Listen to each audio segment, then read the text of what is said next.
Hey everybody, just going to take a quick break from the show to get you styled up with Stitch Fix. Shopping's hard. It's hard. With Stitch Fix, you get a stylist, though, who understands your style, your size, your budget, and they do all the shopping for you. Wow. This is excellent. Shopping, I'm telling you, shopping and figure out your style, it's overwhelming. Let somebody help you when it comes to getting dressed. We don't know what we're doing, so we let Stitch Fix help us out. A Stitch Fix stylist there. They know what works on us. We get the prices that make us look really good, and it feels good. You get some confidence boost walking around knowing that you're looking decent here. Oh, yeah. Yeah, we just give the stylist our sizes, style, budget preferences. We order boxes when we want, how we want, no subscription or any of that required. And they send called Just For Me pieces as well. Like, maybe you'd like this, and it's awesome. Outfit recommendations, styling tips. You keep what you love, you send back the rest. It's super easy. Yep. You can do it, and we are doing it because it's excellent. Personal styling for everyone. Get started today at stitchfix.com/STM. That's stitchfix.com/STM. Now back to the show. Hey everybody, just going to take a quick break from the show and tell you about Noom. Has Noom helped you? I believe it has. Oh, that's got an app. You can do tracking. It's terrific. It does. And Noom builds personal plans that can meet individual needs. That's the thing. Takes into account any dietary restrictions, medical issues, other personal needs. That helps build a plan that works for you. And yes, so I know that you've had your own personalized program here that you've been working on. And it's weight loss This is weight loss results that last. They stick around because you get yourself into a lifestyle change. That's what matters. That's mainly it. You can't just say, I'm going to cut that out for a month and then go back to it. That's not what it is. So I'm glad it's helping you. That's great. And it really does. I like the psychology and biology-based approach here. Yeah. Noom Weight uses psychology. That's why they say losing weight starts with your brain, but it also takes into account your unique biological factors, Jimmy. All of your multitude flora and fauna that goes on inside of you there. Sure. Yeah. Stay focused on what's important to you with Noom's psychology and biology-based approach. Sign up for your trial today at Noom.com, Noom.com here. Based on 3.5-year study of actively engaged Noom users with minimum starting BMI of 25. Individual results may vary. Visit our website for more information. Thumbtack presents the ins and outs for caring for your home. Out. Indecision, overthinking, second-guessing every choice you make. In. Plans and guides that make it easy to get home projects done. Out. Beige on beige on beige. In. Knowing what to do, when to do it, and who to hire. Start caring for your home with confidence. Download Thumbtack today. This week in Grafton, Wisconsin, where bruises and 57 stab wounds are found on a body, leading the investigation to a pair of brothers, a broken bong, and a lot of stories. Welcome to Small Town Murder.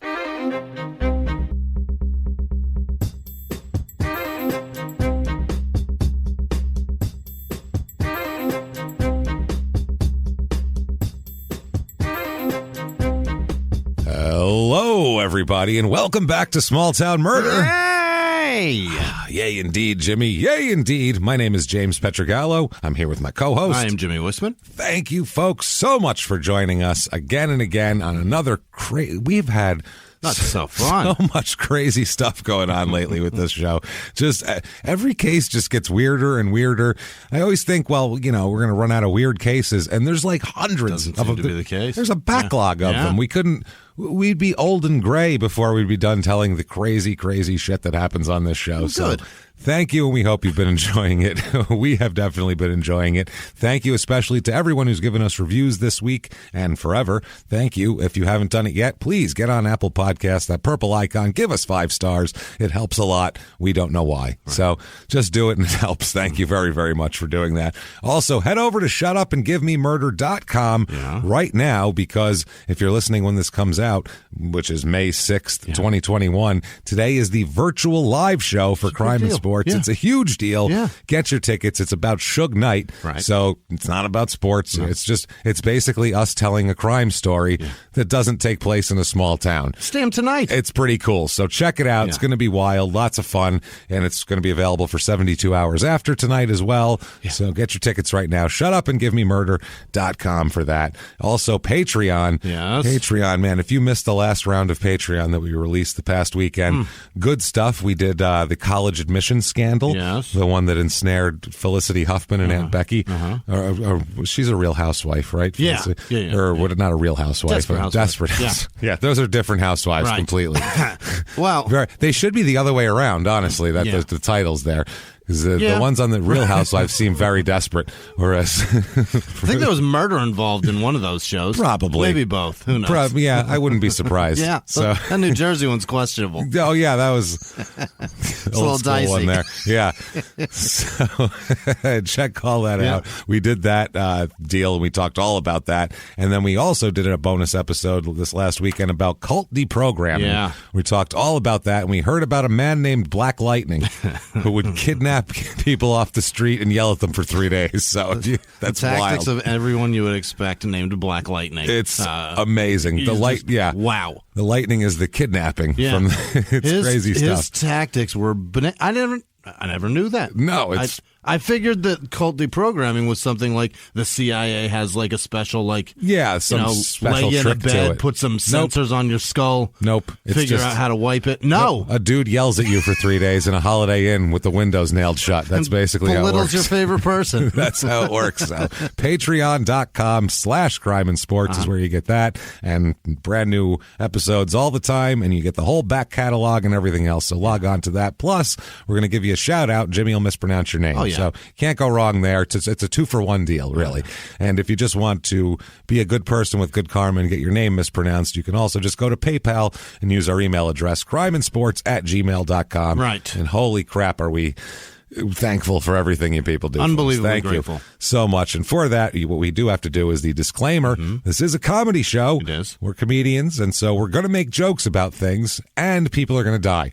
Both of those things are going to happen in the next couple hours. We promise not to kill anyone. First of all, we didn't do it. Right. And second of all, we go out of our way to try not to make fun of the victim or the victim's family. Yeah. Because we're assholes. But we're not scumbags, Jimmy. that is our promise, creed. That's the We'll balancing act, how this works. You know when you push in a clutch and it's like you got to get the balance between the clutch and the gas? Finesse it, babe. That's how it works here. So that sounds good to you, then great. We are going to have a wild time and hear a crazy story. If not, then maybe this isn't for you. Yeah. But you should probably give it a shot, but no complaining later because we warned you. Yeah. That said, I think it's time to sit back and shout, "Shut up and give me murder." Let's do this, Jimmy. I cannot wait. Let's go on a trip, shall we? Let's do it. All right, let's head north. We're heading northward, From? and we are heading up to Wisconsin. How far are we? Where were we? Indiana? Where were we? Kansas. Kansas. Oakley, Kansas. Oh, yes. That terrible motel. Right. The sunglasses capital of the world. Oh, baby. We're pumping them out. Got them blades for you. So Grafton, Wisconsin this time. Back up to Wisconsin. This is in southeast Wisconsin. Okay. This is Milwaukee suburbs. Got it. We got here. So we're getting close. We've been kind of out in the middle of nowhere for a bunch of episodes. So I was like, let's get closer to a suburban thing here. So it's about 25 minutes to Milwaukee, about an hour and 40 minutes to Madison, Wisconsin, over to the west there, and about 3 hours and 15 minutes to Colby, Wisconsin. Yeah. Home of the infamous Colby cheese murders, which took place, obviously, our last Wisconsin episode. Are they infamous or not famous? Well, I mean, a little of both, honestly. I think they're famous now. Yeah. More people tweeted about the Colby cheese murders and did social media shit about that than most murders that actually happened. So, you know what? It's pretty interesting. This is in Ozaukee County, Ozaukee County, Ozaukee. Ozaukee? Yeah, they take like part of Milwaukee and stick it into that without the L. It's all weird. So. It's got to be a Native American spelling, I'm right? sure, yeah, it's got to be. Area code 262. It's about 5 square miles. Okay. And the town motto right on their website is quality life, period, naturally, period. Okay. So it's very, very well punctuated. Yeah. I'll give them that. They punctuated it. Or, and I'm not even going to make any joke you want about either bratwurst, cheese, or the Packers. You can just mix those together, or, quality football games at Lambeau Field with cheese. It doesn't matter. Just whatever joke you want in there. 2 words: sour stomach. Yeah. Let's go. So it's like a choose your own adventure joke now. We know what's going to be there. Yeah. Just pick. So the history of this town: a guy named Timothy Wooden. He arrived here in 1839 from the east, and he's considered the first white dude to be the permanent resident here. Really? Otherwise, this was all Native Americans, obviously. And the majority of the early residents were immigrants from Germany and Ireland. So that's why everybody's very white in Wisconsin. That explains so much. Yeah, and also, who likes to drink? Yeah. Jimmy. And sauerkraut and shitty food. Who likes all these things? Who likes to drink and eat sour foods? Boil some meat and put cabbage on it, and then I'm going to drink beer, and I'm going to see how much I can fart later, because it seems like it's a state built on farting. Between the cheese and the kraut and the beer. Good God, what a gassy place it must be up there. We've been to Milwaukee. I don't know if they have a very good ventilation system in the theater or what, but I didn't smell anything. So I don't know. They were nice people. I mean, the people that we've met there were very normal, but anybody that I've met that has left that state, perhaps it's when they leave. Their ears are holy shit huge. The people that I've met from Wisconsin that don't live in Wisconsin any longer. What do you grow ears? I don't know, man. They're like hobbits. You take them out of your climate, and their ears grow. Wisconsin keeps their ears down? I guess. So if your ears are getting out of control, move to Wisconsin, everybody. The home of manageable ears. That's the state's. That's actually the motto of the town. Manageable ears. I know, naturally. Like 12 people from Wisconsin, and all their ears are. Wow. Holy shit, big. Wow, people from Wisconsin, take a picture of your ear in relation to a Coke can, like some pervert sending you a dick pic, and then send us that, because we're real, not the dick pic, the ear pic. Yes. And we want to know if your ears have grown. Perhaps the weather keeps them from really reaching their full potential. Maybe once they get to the desert.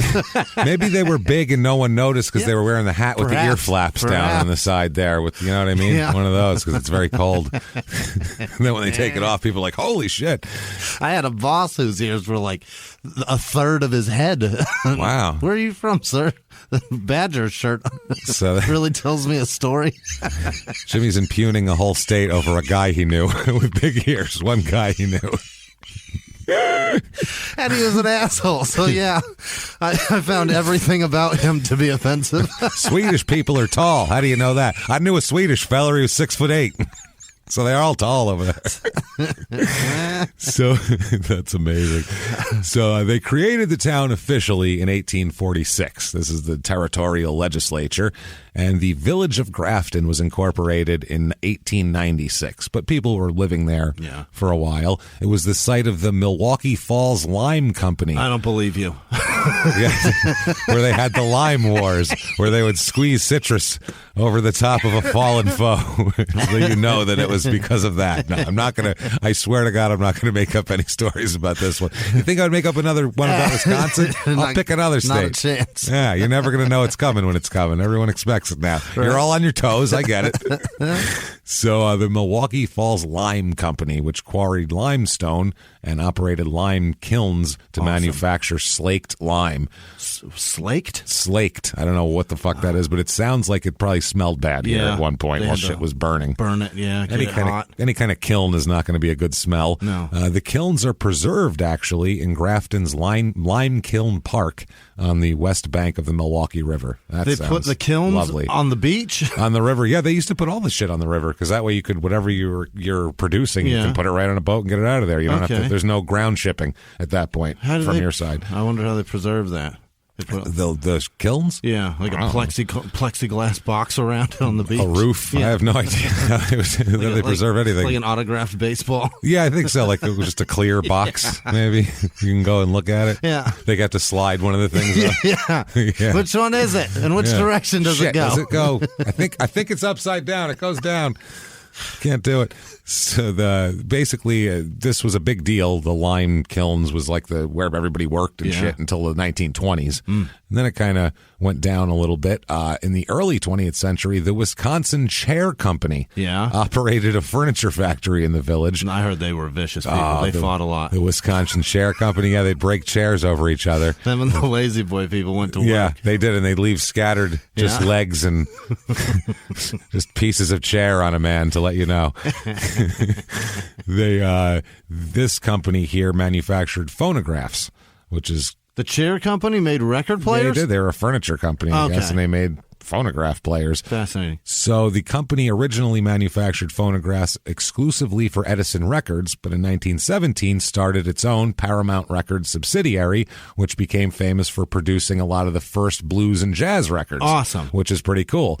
And it's estimated that a quarter of all of these, blues and jazz records of like black artists from this time released between 1922 and 1932 were on this label. Wow. So yeah, it was really interesting. They would Wisconsin. Well, yeah, originally the everything was being recorded in Chicago, right? Until the Paramount headquarters and studio moved to Grafton, and then all these big artists, these big blues artists, came to Grafton to record. Wow. That's where they recorded. They stopped recording music in 1932 due to the Depression, and then Paramount Records closed in 1935, and they knocked the building down and all that. But Grafton is one of the few sites on the Mississippi Blues Trail that's not in the South. How about that? So it's pretty, you wouldn't expect that. Never. So it's got a lot of interesting, kind of black history in it for a town with not a lot of black people, which is weird. Yeah, in a state that has some of the fewest. Yeah, also has some unfortunate white history, as we'll talk about here in a minute. And this is just an unfortunate history, period.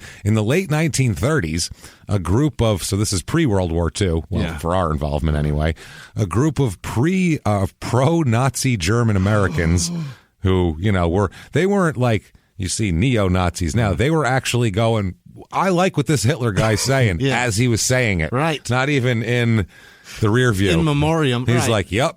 I like this yelling and screaming. This is good. He's up there. They're like, I'm hearing him. Yeah. I like this. This is good. But in their defense, they probably were immigrants from that country in the first place. But then you'd know even more that he was crazy. You'd be like, Jesus Christ, if I saw an American going nuts and waving his arms around and screaming. Hitler's speeches were crazy. Like they were, like you expected him he looked like he was in such a fucking, just a fury. He was gonna explode. It looked like he was going to stop and grab an old lady out of the front row and suplex her just to get some energy out and then continue with his speech.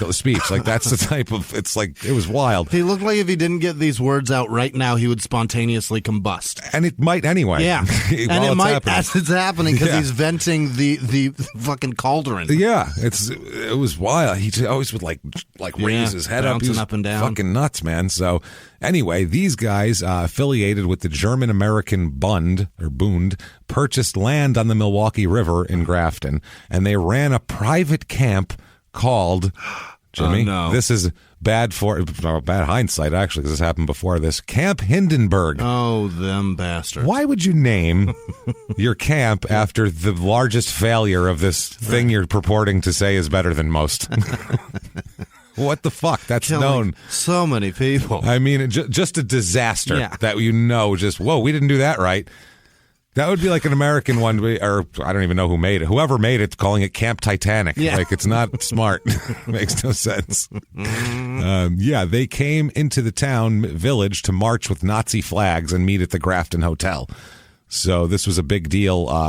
The camp closed during World War II in 1941 because they weren't having that shit while we were actually fighting these people. So Grafton experienced a big population growth during the time after World War II.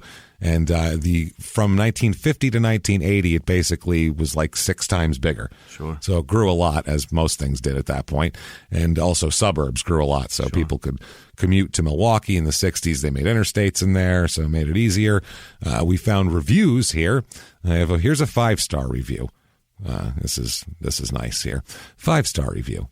Nice. So we always give it the good one, just to set the table. Yeah. 5 stars.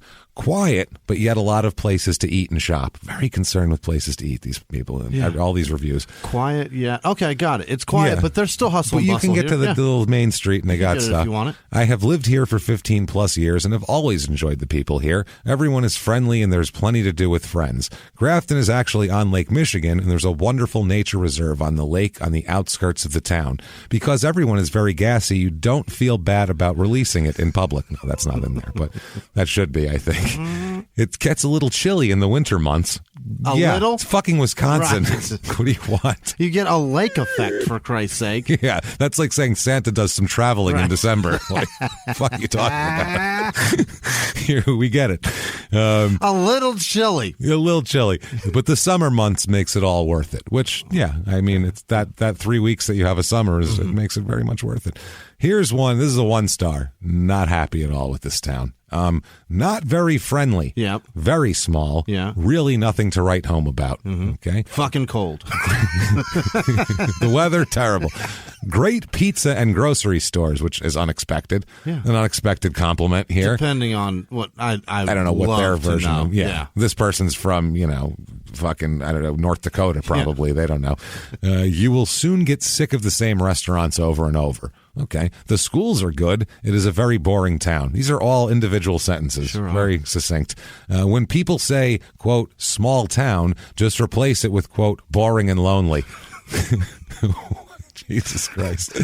Oh, they didn't know that's what that was. Wow. Properties are cheaper than Cedarburg, and the property taxes are good. Them goddamn Cedarburg people with their expensive-ass houses. Robbing folks. Bullshit. Yeah. I ain't paying Cedarburg prices over here. And the property taxes are good. I lived there for 6 years, and it was very hard to make friends. People are not very friendly, and it's not very diverse. Okay. Had a rough time there. Didn't like it very much. 2 stars. Grafton is a small-minded conservative community that is said to be a, quote, great place to raise a family. I was bullied by people for being myself in their middle school system. This is a high school kid who's pissed off. Yeah. I'm really disappointed with the people being so closed off to expression.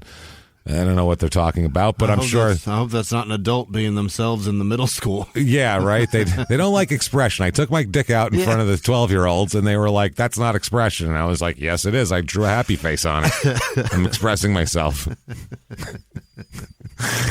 No.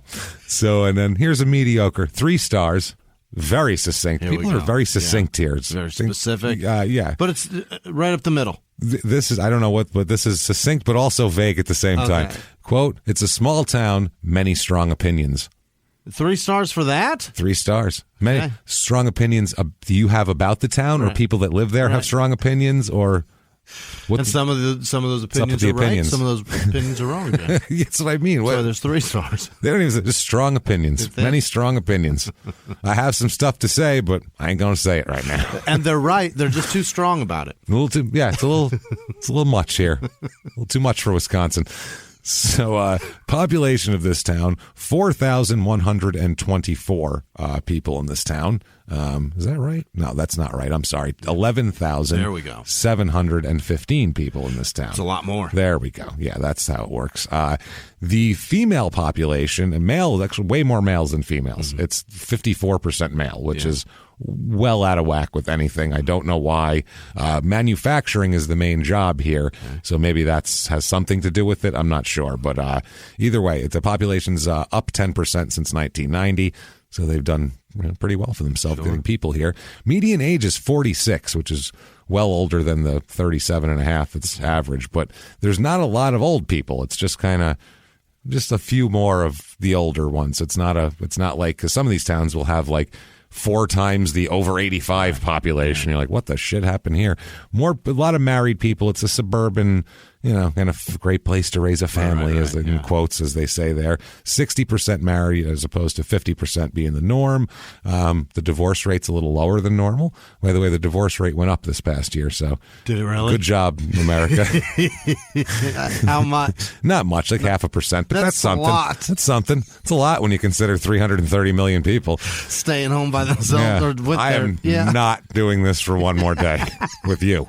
With you, I mean. I would rather rather go to a courthouse and chance dying than be with you. Not ever doing again. it. Not doing it. Single people with no children, less than 5% here. So this is not a swinging party town where you go to you pick up chicks or pick up dudes or whatever you're doing here. Now, race of this town, 94% white. Fascinating. Which, unexpected when I read about Paramount Records there. 3% black and 0.0% Asian. How is that possible? I don't know how you can really have any town. How can you have 12,000 people in America with nary an Asian? How is that How is that possible? Like, that's like, with towns we have 400 people, it's in the middle of nowhere, and I'm like, okay, whatever. But do you not have a fucking Chinese restaurant in this goddamn town? It's worth a shit. Anything. I'm not to be stereotypical, but even that, just a fucking family that runs a restaurant? Yeah. Nothing? That's crazy. And 2.2% Hispanic. So it's just white here. That's got to be an East Coast thing, I think. What? That somebody in town, an Asian family, runs a restaurant. Because the only Asian kids that I ever knew, nope, 3 of them ran for restaurants. Yeah, it's a lot of the small towns. If there's a few Asians, it's the same thing. There used to be in the Midwest, there was tons of places that would have 4 Italian families, and there'd be 2 pizza places and a barber shop and a fucking deli, and that's what we ran. That's the way it is. So I'm gonna be honest with you. If there is a family of Asian people in my small town and a white family runs the Chinese restaurant, I'm upset. I'm furious. I'm upset. Yeah. Stop that. Don't do that. Don't do that. A lot of religion in this. 64% religious here, which is strange. 33.6% Catholic also. That's odd. A lot of Lutherans, 19% Lutheran. Sure. So Lutherans representing strong here. 0.8% Jewish. Damn it. So close. Oh, so close, but yet so far away. Last election in Zaki County, 37% of the people voted Democrat, 55.8% voted Republican, 7.2% independent, actually. So that's a lot. Unemployment rate is about normal at this point in time. Household income, though, is high, actually. Great. Here we have, normally it's about $57,000. Here it is $97,328. So that's a lot. It's almost double, for Christ's sake. But there's double the manufacturing jobs as average. So as we found in these towns, that tends to ebb and flow a lot. So it'll be, if a factory shuts down, that's peaks and valleys. That hurts the wages bad. But if one opens up, then you're doing a big boom here. Cost of living, 100 being regular average. Here it's 106. So it's a little bit high. Housing is the high one, actually, 114 out of 100. But still, you're making way more money than the rest of everybody. So you're doing great. It evens out. Yeah, the median home cost here is $262,600. So that's it's not too much over the national average. And if we've convinced you, damn it, that you know what, you have not had enough sauerkraut and your ears are a little bit big and you need to cut some size off them, we have for you the Grafton, Wisconsin Real Estate Report.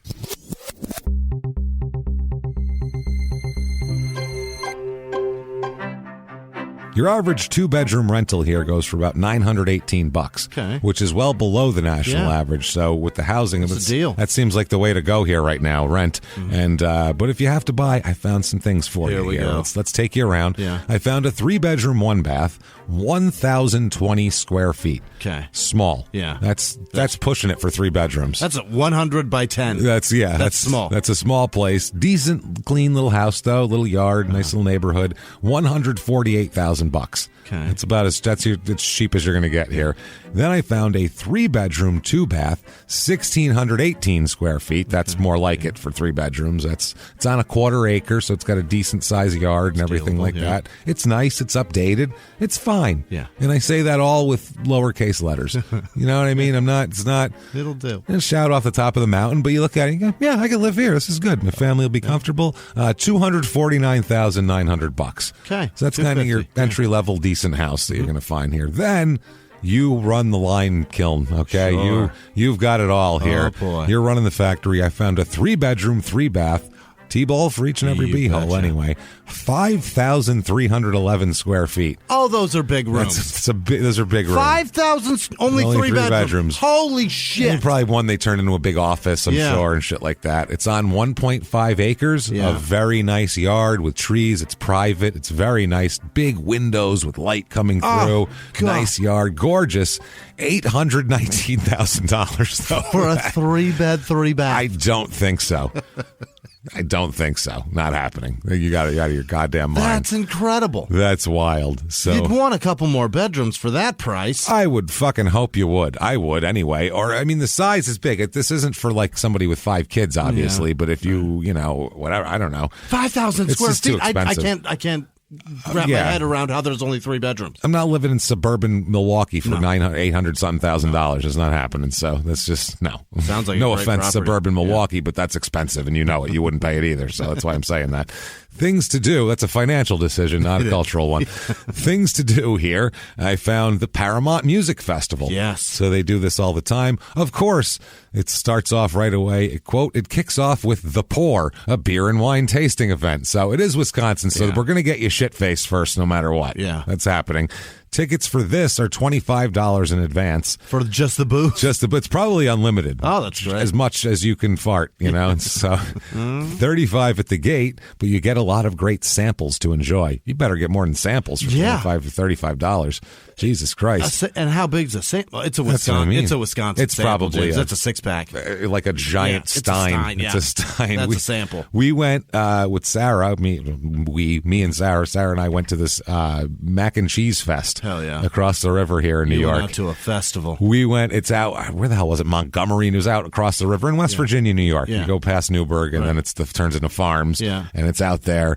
And it was this weird little thing, and there was like these tents, and there was some mac and cheese. Yeah. And it was not fun. Not what you expected. Really. No, it was. It was exactly what you expected. It was exactly. We got there. We ate really good barbecue. Yeah. We had a couple of samples of mac and cheese, and then we went home. That was it. We bought these VIP tickets so we get like the free food and all this shit. Which ones did you get? Was there jalapenos in it? We were there for 45 minutes. Spice? No, we got a really good one from the barbecue place that had like some breadcrumbs on it. And Shells and cheese kind of macaroni? No. Actual elbows? The cavatappi. Yeah. And it had, which I prefer because it holds the cheese. It does. And it had that. Shells are good too. And it also had like a little bit of their barbecue sauce in it, which was unbelievable. Yeah. Then I had one that was like mac and cheese baked into a meatball. That was pretty fucking good. Okay. That was good. It was good. Was it like mac and cheese and then wrapped in meat? It was a meatball, and then you bit into it, and there was mac and cheese inside. Okay, it but was like in the mac and cheese, was it like... It was straight mac and cheese inside. That's the question. It was badass. It's a mac and cheese filled meatball. It was like a 4 Italian cheese mac and cheese meatball. That? I don't know. This lady who made cookies and shit did it. How do you do that? It's crazy. You can't fucking put a syringe in there and inject mac and cheese. No, you can't. No, that's how do you do it? I don't know, but that's the kind of thing we went to a small awesome festival to try to do it. Yeah. So anyway, the bands here, there's a bunch of bands. I don't think this quite lives up to the legend of the Paramount Records deal here, but we have Michael Ammons and the Water Street Hot Shots. Yeah. A lot of bands like that. Milwaukee Mike and the Mob. And I don't know, these might be great bands that if you know this, the Chain Smoking Altar Boys. Okay. Those are words. They really, it all sounds like it's like from the Blues Brothers. You know, you haven't named a band so far that go together. No. Milwaukee Mike and the Mob. And the Mob. Yeah. Right. No. It makes no sense. Not a guy. Not anything. No. The guy's never met anybody in the Mob. No. Never. He knows nothing. Chain Smokers, Altar Boys, what? Unless it's the Colby Cheese Mafia. Yeah. That's the only way. And then there's a discontinued one I found called Grillin' in Grafton. Okay. That's not going on anymore, but it was a lot of people eating barbecue in the sun. Sure. So that's something. And now crime rate in this town, what we're interested in here. Yeah. Property crime is about 1/3 under the national average, so not bad. And violent crime, murder, rape, robbery, and obviously assault, the Mount Rushmore of crime, is about 2/3 under the national average. Mad safe. Very, very safe town anyway. So that said, let's talk about a brutal, awful, vicious murder that happened here. Trying to win it. So, it happens. Yeah. And that's kind of why we do the show, damn it, because the town, it's so safe. It's a place to raise a family. 2/3 under the whole deal. And then you go, let's talk about a person who was carved up into fucking 30 pieces. Yeah. It's terrible, but I mean, It's weird to think about. Sure is. It happens. You're not safe, damn it. Nobody is. Not a one of you. Nobody's safe. You ever break up with somebody? You're in danger. Good God, have you heard our show or any show or seen a TV show or a movie or been in a relationship? It's going bad for you. Yeah, it's possible.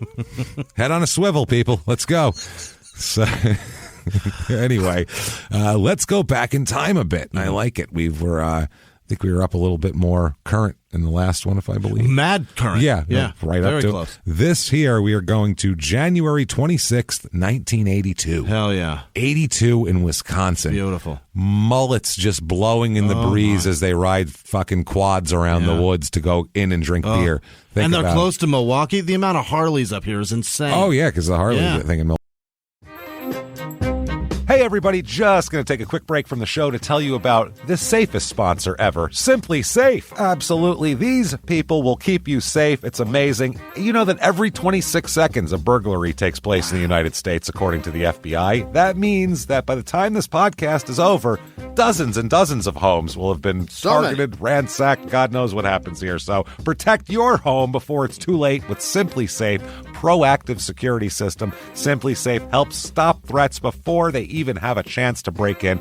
Named Best Home Security System by U.S. News and World Report 5 years in a row. And by us for about the last 8 years as well. If you trust us, believe me, you want Simply Safe. So visit simplysafe.com/small to claim 50% off a new system with professional monitoring plan and your first month free. That's simplysafe.com/small. There's no safe like Simply Safe. Now back to the show. This show, Small Town Murder, is brought to you by BetterHelp. Get yourself some therapy, everybody. Honestly, here. We often hear about, red flags that you should avoid. Hey, that's a lot of a thing. It's become a real phrase now, real cliche. Yeah. But why don't you focus also, you look at like green flags in friends and partners. Look for good things as well. Right. And maybe you're not sure what that looks like, though. Therapy can help you figure that out. What are positive things? What are the green flags? And then you can practice them in your relationship. It's absolutely a fact. And so, honestly, we absolutely are huge advocates for this. It really, really helps. BetterHelp is fully online, making therapy affordable. It's convenient. They serve over 5 million people worldwide.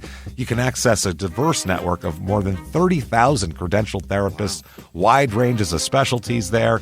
Here's the coolest part. You're not getting along with your therapist, you're just not feeling it, you can switch at any time, no extra charge. Wow. The thing is, they want you to get help. That's it. And you can do it with BetterHelp. Discover your relationship green flags with BetterHelp. Visit BetterHelp.com/smalltownmurder today to get 10% off your first month. That's BetterHelp, HELP.com/smalltownmurder. Now back to the show. Milwaukee, that's right. So this is this is some hardcore fucking Wisconsin time here. 82. We're going to talk about a guy named Jonathan Leatherman. Oh boy, the Leatherman. And his name is Leatherman. The Leatherman. Here he is. I was watching the first. Is he a biker? He better be. No, he's like an 18-year-old kid. Okay, he's a kind of a douche who's looking for weed, which isn't a douchey thing to do. I've loved to look for weed. Just a burnout at 18. But he's just looking for weed in Wisconsin so he can let his mullet blow in the breeze as he takes his quad into the woods to smoke it and drink beer. That's what's going to go on here. Yeah. So, the Leatherman, we were watching First 48, and this one episode is like a special episode, and for some reason it's narrated by Ice-T. Oh, that's great. And the guy's name is Zimmerman, the detective, and he keeps going, so Zimmerman, he keeps calling him Zimmerman, like his name is Zimmerman. So Zimmerman does this, and so anybody with a man now he's the Leatherman. Leatherman does this. That's watched a few too many Steven Seagal movies there, Ice. Detective Zimmerman. I was cracking up, man.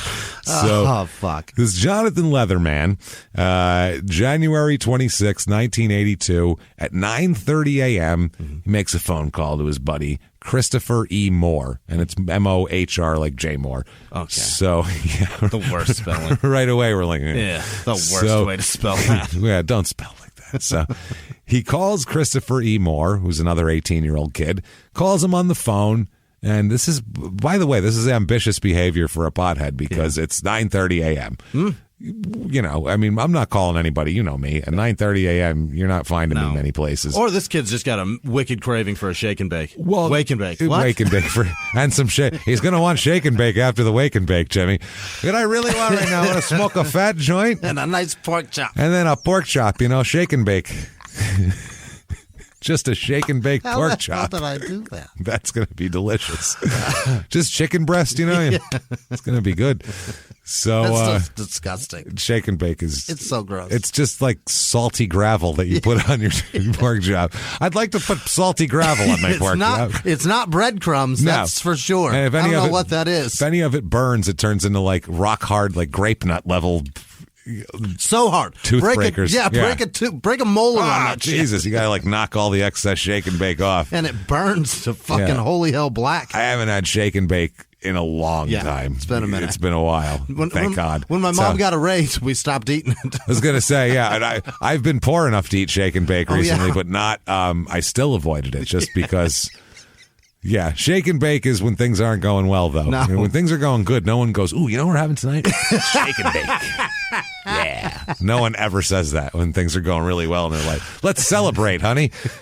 How are we going to do that? That's not broke people food. Think it about... Is. That's what I ate when I was really broke. Because you can't afford spices. Yeah. And then finally later on, that's when I was young and really broke. And then when I was broke more recently, like it was a different story of I had figured out then of how to cook without the shake and bake because you can just put spices on it. Salt and pepper changes things. It's better, yeah. Depending on how much you put of either. Otherwise, you're letting shake and bake regulate your taste. Don't do that.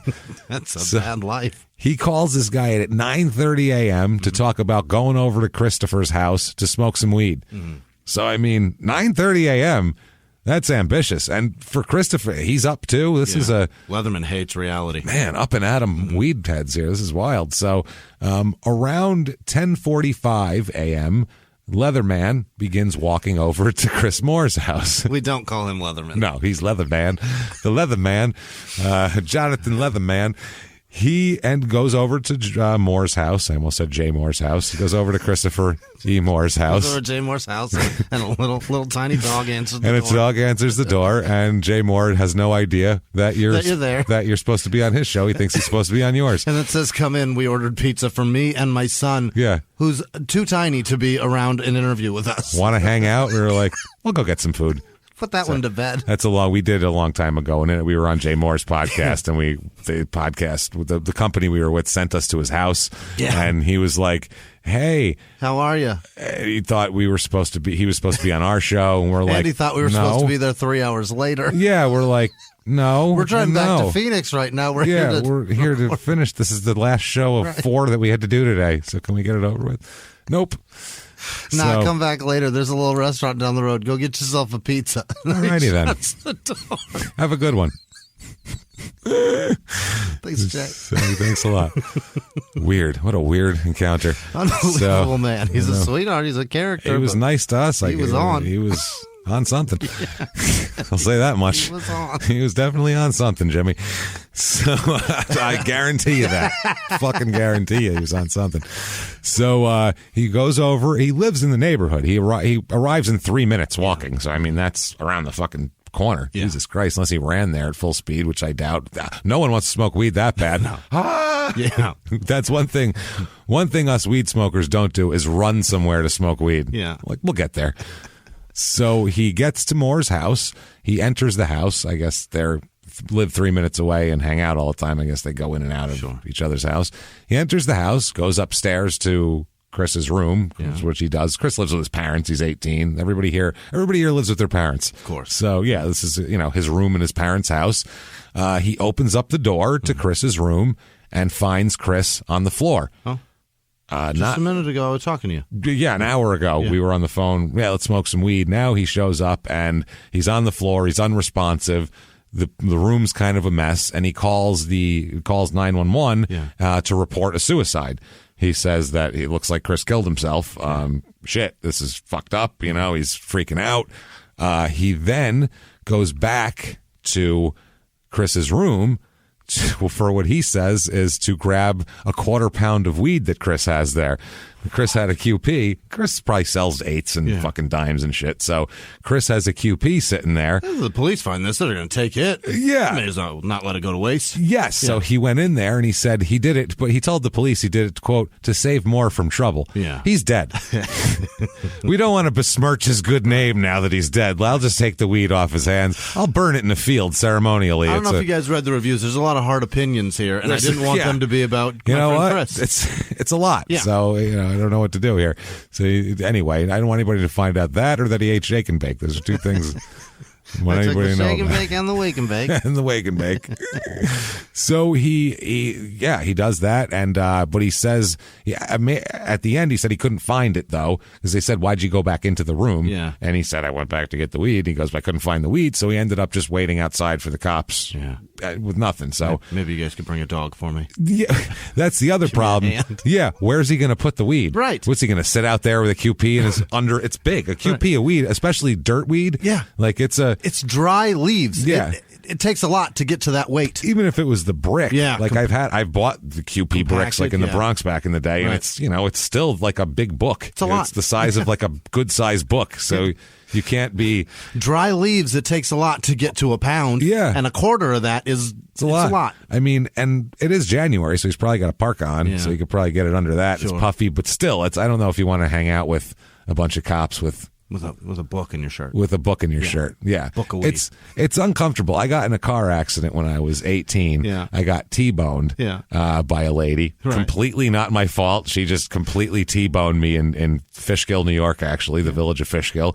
And fucked knocked me like I did a 180, my truck. She hit me so fucking hard. Right, that's the Nissan. The Nissan, right. Did all of that. And when I had like 2 ounces of weed in each jacket pocket. I had a quarter pound on me, same as 2 ounces in each jacket pocket, and every cop in the fucking town is here. The fire department, we're all here, and I'm just like, yup. So I had to fucking sweat through all of that shit because that was back when weed was illegal everywhere. Super illegal. Yeah, 1996 or so. This was. They treated it very seriously. Yeah, so that was uncomfortable. So I see where he's coming from. Maybe it wouldn't have been a good idea. Was he going to throw it in the bushes for later? So anyway, Gary Helm, he works for the Grafton Rescue Squad, and he also works for the Grafton Street Department. Oh. So, at around 10:55 to 11 a.m., he was picking up garbage as part of his job. Okay. He goes around, that's the street department. They go around and pick up garbage and shit. And he receives a notification that there's an attempted suicide nearby, so he responds to it first because he's part of the rescue squad here. So he travels to the address. He meets a police officer outside, and he says, quote, this is what he says happened when he got there, quote, "A fella in the front of the house was yelling, 'Help him, please help him. I don't believe he finally did it.'" Oh, boy. So, he's going, "Come on, get the fuck in here. Help him out. Help your friend," as anybody would do, I guess, if their friend thought your friend off themselves in there. Standing around. Yeah, let's go. Let's make with the, compressions and whatever the hell you guys do. Clear and do the thing. Who knows if it's too late? I don't know. Do the thing with the pow, and then they come back to do that.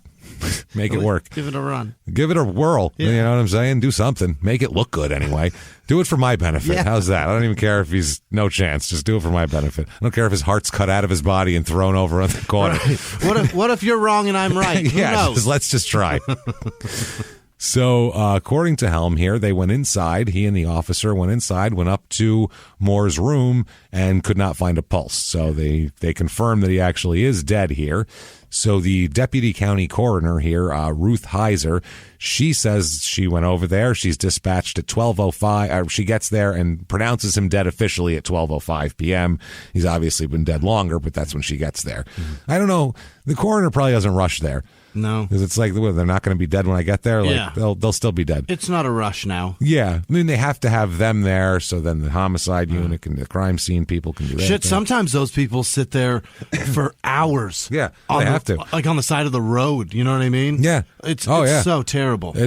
We were watching, again, the first 48. Mm-hmm. There was an episode where they did this crime scene. There was a body in like kind of an abandoned-y kind of crackish house, and they found this woman's body, and it was just not a good scene at all. Horrible things had been done to her. It's been there a minute, and it's just a couple of days, but it's still horrible things had been done. It was really bad. She tied up and all this crazy shit. Christ! And on the door, it said like, "Bitch, I'm done." in like red letters, like big sloppy, like someone took a fucking like a lipstick in their palm, not even like they wrote it. It's like like a 2-year-old that learned to color. Took the lipstick out of the tube, mashed it between their fingers, and then did it. Yeah, it was on the closet, all this shit. So they do the whole crime scene, hours, it's inside, they're doing all this shit, and it's like a crack house, so people have been in here, they have to go through everything, hours and hours, and finally they're like, all right, let's get out of here, and they call the guy, like, yeah, we'll be back in the office about a half hour, wrapping it up right now.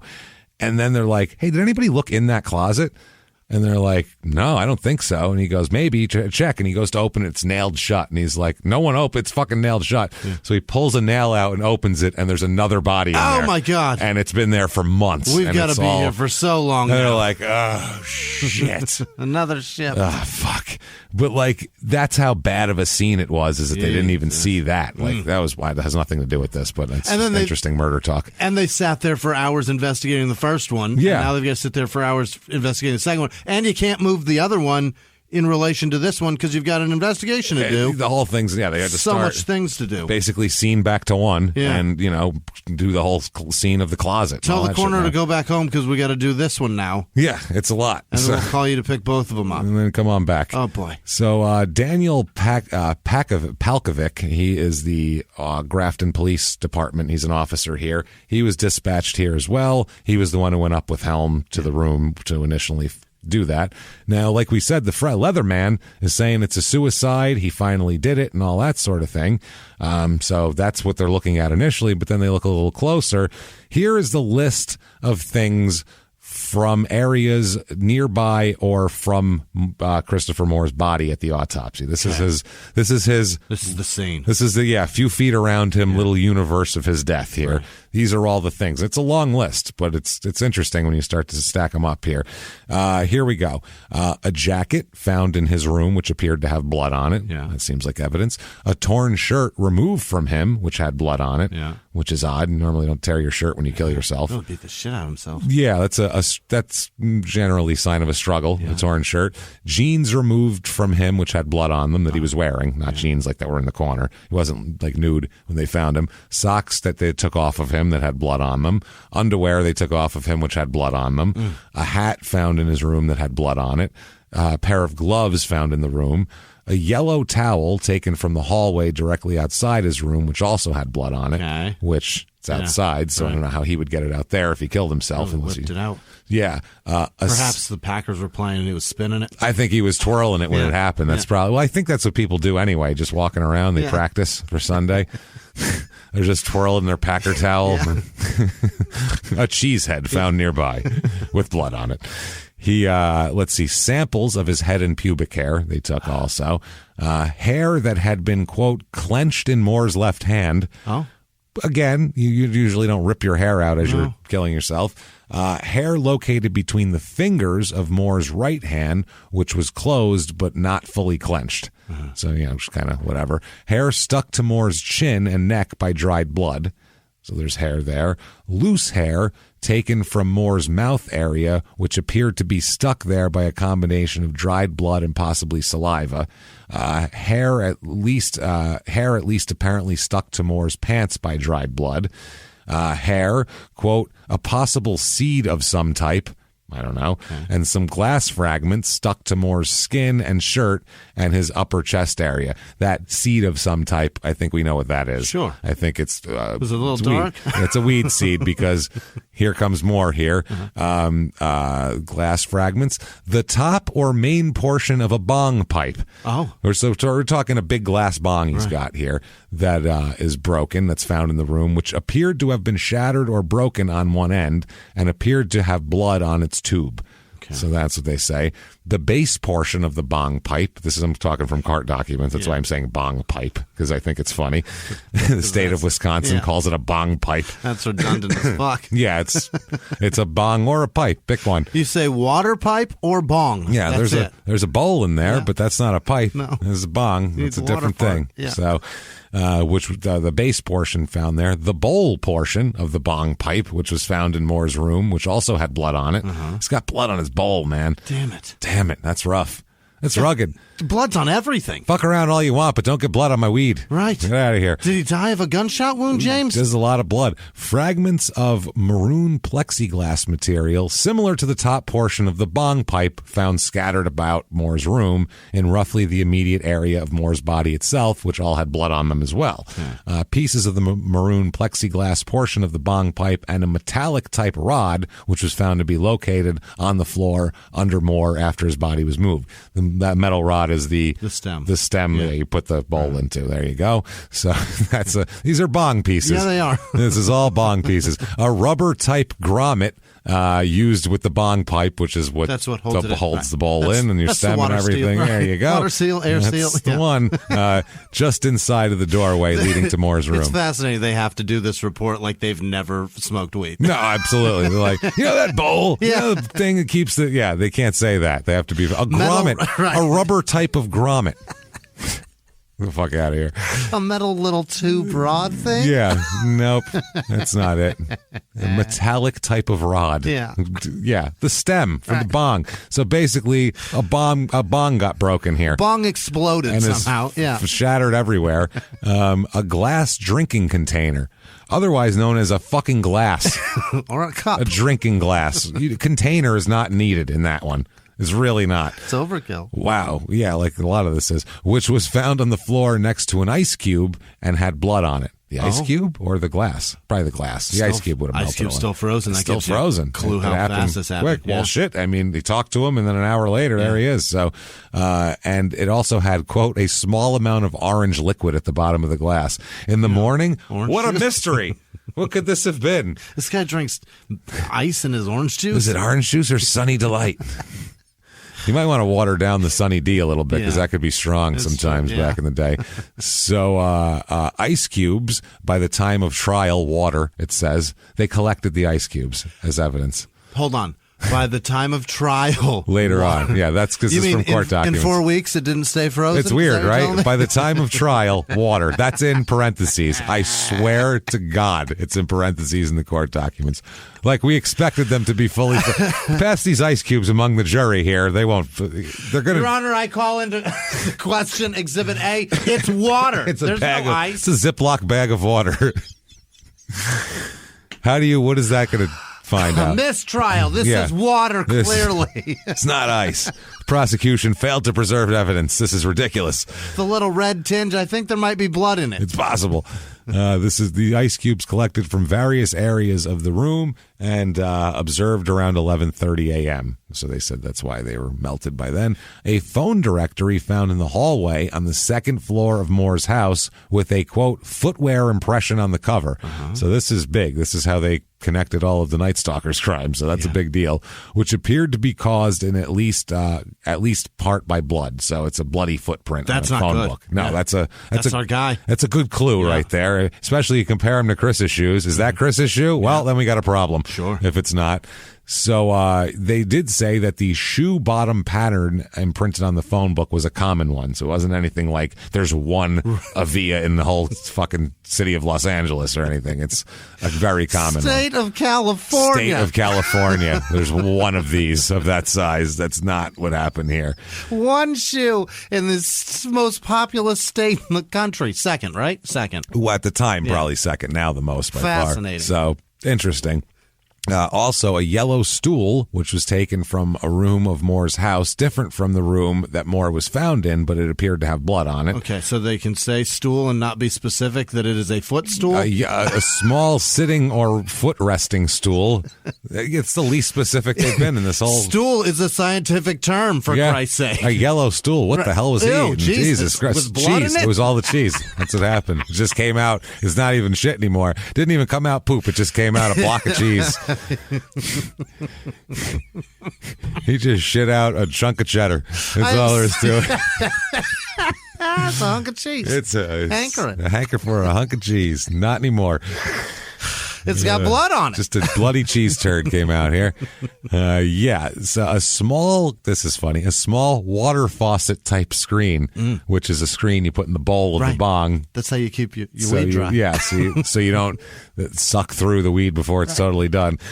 Stuck to Moore's shirt and dried by the blood, similar to other screens found in Moore's room. And those things, you lose them all the time, too. So they're probably dropped them, and he's a stoner and he doesn't care. Several screens, safety pins, and some screws and thumbtacks, which, quote, gave the appearance they were attached to the back of Christopher's neck and head area by the hair itself and by blood, which had coagulated. So there was shit on the floor that stuck to his head because the blood's made it stick to his head, basically. Loose screws all over his floor. Things and shit and screws. Punching the mic over here. I'm a mess. So, that's weird. Certain fragments or pieces of the plexiglass portion of the bong pipe found on the floor along his body. Scissors were found in his room. A red disposable lighter found under his right shoulder, which appeared to have blood on it. And blood samples removed from an overturned metal lawn chair found in his room. Oh. That's what he used to hang out in, a metal lawn chair in his room. We're seeing this room. Yeah. You know what I mean? We're seeing this 82 teenager. Pothead. He listens to music on big headphones. Yes. Big headphones. Right. I can see it now. While laying in bed. Yeah, smoking. Jerking off. Yeah. It's a very specific guy. And it's, you know what? Good for Understandable. Him. Good for him. That's you know what, Chris? You had a life. I'm sorry it ended so early at 18, but you were doing what you loved. Jerking it, pooping cheese, and eating, and smoking weed. Good for you. Awesome. Yeah, good for you. So, that's obviously the kid, 18-year-old kid. That's brutal, man. Very sad that they think he killed himself. Yeah. Then they go to an autopsy. It goes so crazy to beat yourself to death with your own bong. That's wild. And other things, because once they get the autopsy and they realize that he does have bruises on his head, which is inconsistent with a suicide. Most people don't beat themselves about the head to death. No. You see very few cases of blunt force trauma suicide.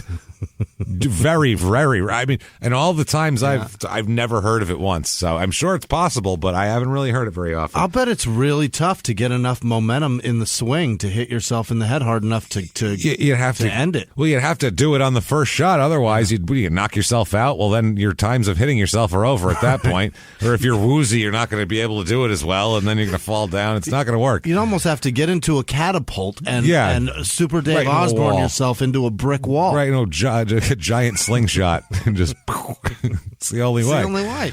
But the autopsy also reveals something else that's even more telling. 57 stab wounds. Oh, my. 57 stab wounds. That's why there's a lot of blood. That is a shitload of stab wounds. How did he not see that was... Wow. Well, his friend just walked in, saw blood, saw him on the floor, ran out, called the thing. Then he went out looking for weed. I guess he wasn't looking for the body when he was looking for the weed. Yeah. And then, I don't know, he's not an expert. I don't know what the hell's going on. But then once somebody who knows what they're doing looks at him, they go, wow, he's got holes everywhere. Right. If he drank a glass of water, it would come out like a fountain. Right. Like a cartoon character.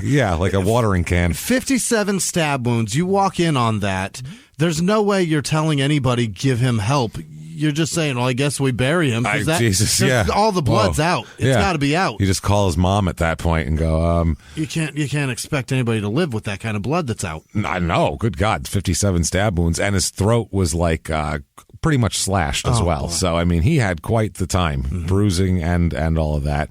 Dr. Helen Young performed the autopsy and discussed the nature of the wounds and said that the death was caused by a massive hemorrhage due to multiple incised wounds. So, shitload of stab wounds is based in layman's terms. Got stabbed a shitload of times and died. Described over 50 stab wounds, 57 to be exact, and opined that at least some of these wounds were caused by a knife. One wound in particular was a good-sized gaping wound in his back, directly over the area where the heart would be reflected. Oh, fuck. Requiring at least 2 to 3 gashes. So it was like a multiple same spot over and over got stabbed. His heart, however, was intact within his body. So missed it. Somehow, 57 stab wounds missed his heart. but they didn't miss his throat because she describes a large gaping wound on his throat. Yeah. He had 2 wounds in his stomach made by 1 stab wound. Yeah. So it must have been how he was positioned, which Moore would have sustained early in the series of wounds that were received. So the stomach was kind of early, and then there was all sorts of everything else, and they think the throat obviously ended it. Also discussed injuries to the head caused by blunt trauma and agreed at least a portion of the bong pipe could have produced these injuries. Really? If they're looking at, they said basically anything in the room could do that. And then she said, well, the bong could do that, the broken bong. So they're looking around. They're looking for anybody who talked to Chris, anybody who knows Chris, all that sort of shit. So later that day, Leatherman, a shaken up Leatherman. First of all, Leatherman's shaked and unbaked. He's not out of the woods, in my opinion, as far as like the investigation goes. You talked to him, you came over, you foraged for weed after you found him dead, and you're the only person fucking here. So till we find out that you definitely didn't do this, I'm worried about you right now, Leatherman. Granted, I'm sure that Leatherman's never seen a dead body, but certainly an overreaction with the police around. I suppose so. I'd have some questions. Leatherman, I mean, we don't know. He's an 18-year-old kid, too. We don't know how mature he is. That's a good point, too. That's the other thing. We're dealing with young people, and at 18, someone might have the mentality of a 25-year-old or a 14-year-old. You have no idea, so we don't know. But Leatherman receives a call from a friend of his here, a call from a man named Kent Denny.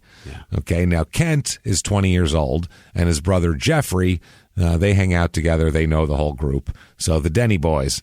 Enter the Denny boys. Sure. So he receives a call from Kent Denny, and basically he said that he had last spoken to Kent maybe a week ago before that. So they talk often, but not every day. And Kent asked Leatherman if Leatherman knew I hear Ice-T saying it. You can just hear him say, it's in my head, anything with a man, I just hear Leatherman. He said it every fucking time he started a sentence, because the whole thing was about this detective investigating the case. So whether he talked to a witness or went out to a spot. Incredible. Leatherman brings the witness into the interrogation room. It's amazing. I love it. I wonder if they have to, like, on SVU, they're like, cut! Say Zimmerman. Say Zimmerman. Say it. Just say it. Zimmerman. Ice, I need you. Listen. Okay, no, I got it. Hold up. Go. Zimmerman. God damn it. Shit. Dick Wolf's losing his mind. Oh, that's hilarious. Fucking Ice-T. Fucking Ice-T is hilarious too. Anyway. Yes. He really is. So, anyway, he did a good job narrating too. He did everything was very dramatic. I was impressed, honestly. Anytime he talks, I listen. That's what I mean. I'm riveted like, to what's whatever happening he's got now? to say. What did Zimmerman do now? I'm interested. But it's impossible not to laugh when he says shit like that. Yeah, it is. So apparently Kent asked Leatherman if he, quote, knew where to get any pot. So we're looking for some pot, me and my brother. And after Leatherman said he didn't, Kent said, what about Chris Moore? Yeah. He has weed sometimes. Does he have any weed? You hang out with him. You live 2 minutes away. What's up with that?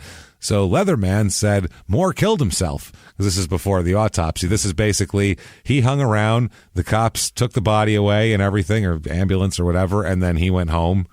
And he's hanging out, and then he gets a call. What, does Chris Moore have any weed? And he's like, well, no, because he killed himself. That's not his, like, first thing when they call? Like, hey, how are you? Brutal, man. Dude. I found Chris today. Dude, you know Chris? How's that not the first thing that you talk about at 18? I would have been, I would have been, like, on the phone right away, like, you know Chris, holy shit, telling everybody this is crazy. Or I this don't know guy if he was calls, and he goes, shell-shocked. hello, and he goes, you know where to find weed? Actually, he's like, nah, I don't. What about your friend Chris? Oh, that guy. Weird thing about him. This was this morning. I forgot. Oh, hold up. I forgot.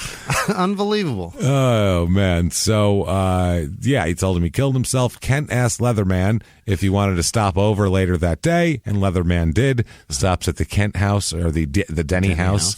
And over there at the Denny residence, Leatherman has a conversation with Kent and Jeffrey Denny about Leatherman's, his day. Basically, he tells him all about finding the Chris and everything like that. And he was like, whoa, this is fucking wild. Yeah. Now, It's pretty interesting because then we enter another brother, another Denny brother. Oh, boy. This is Trent Denny. Yeah. Kent. Trent, Kent, and Jeffrey. Jeez. They ran out of Ents and went with Jeffrey for the youngest one. Trent and Kent. Oh, fuck. Brent, we can name him. Yeah, shit, we forgot about Brent.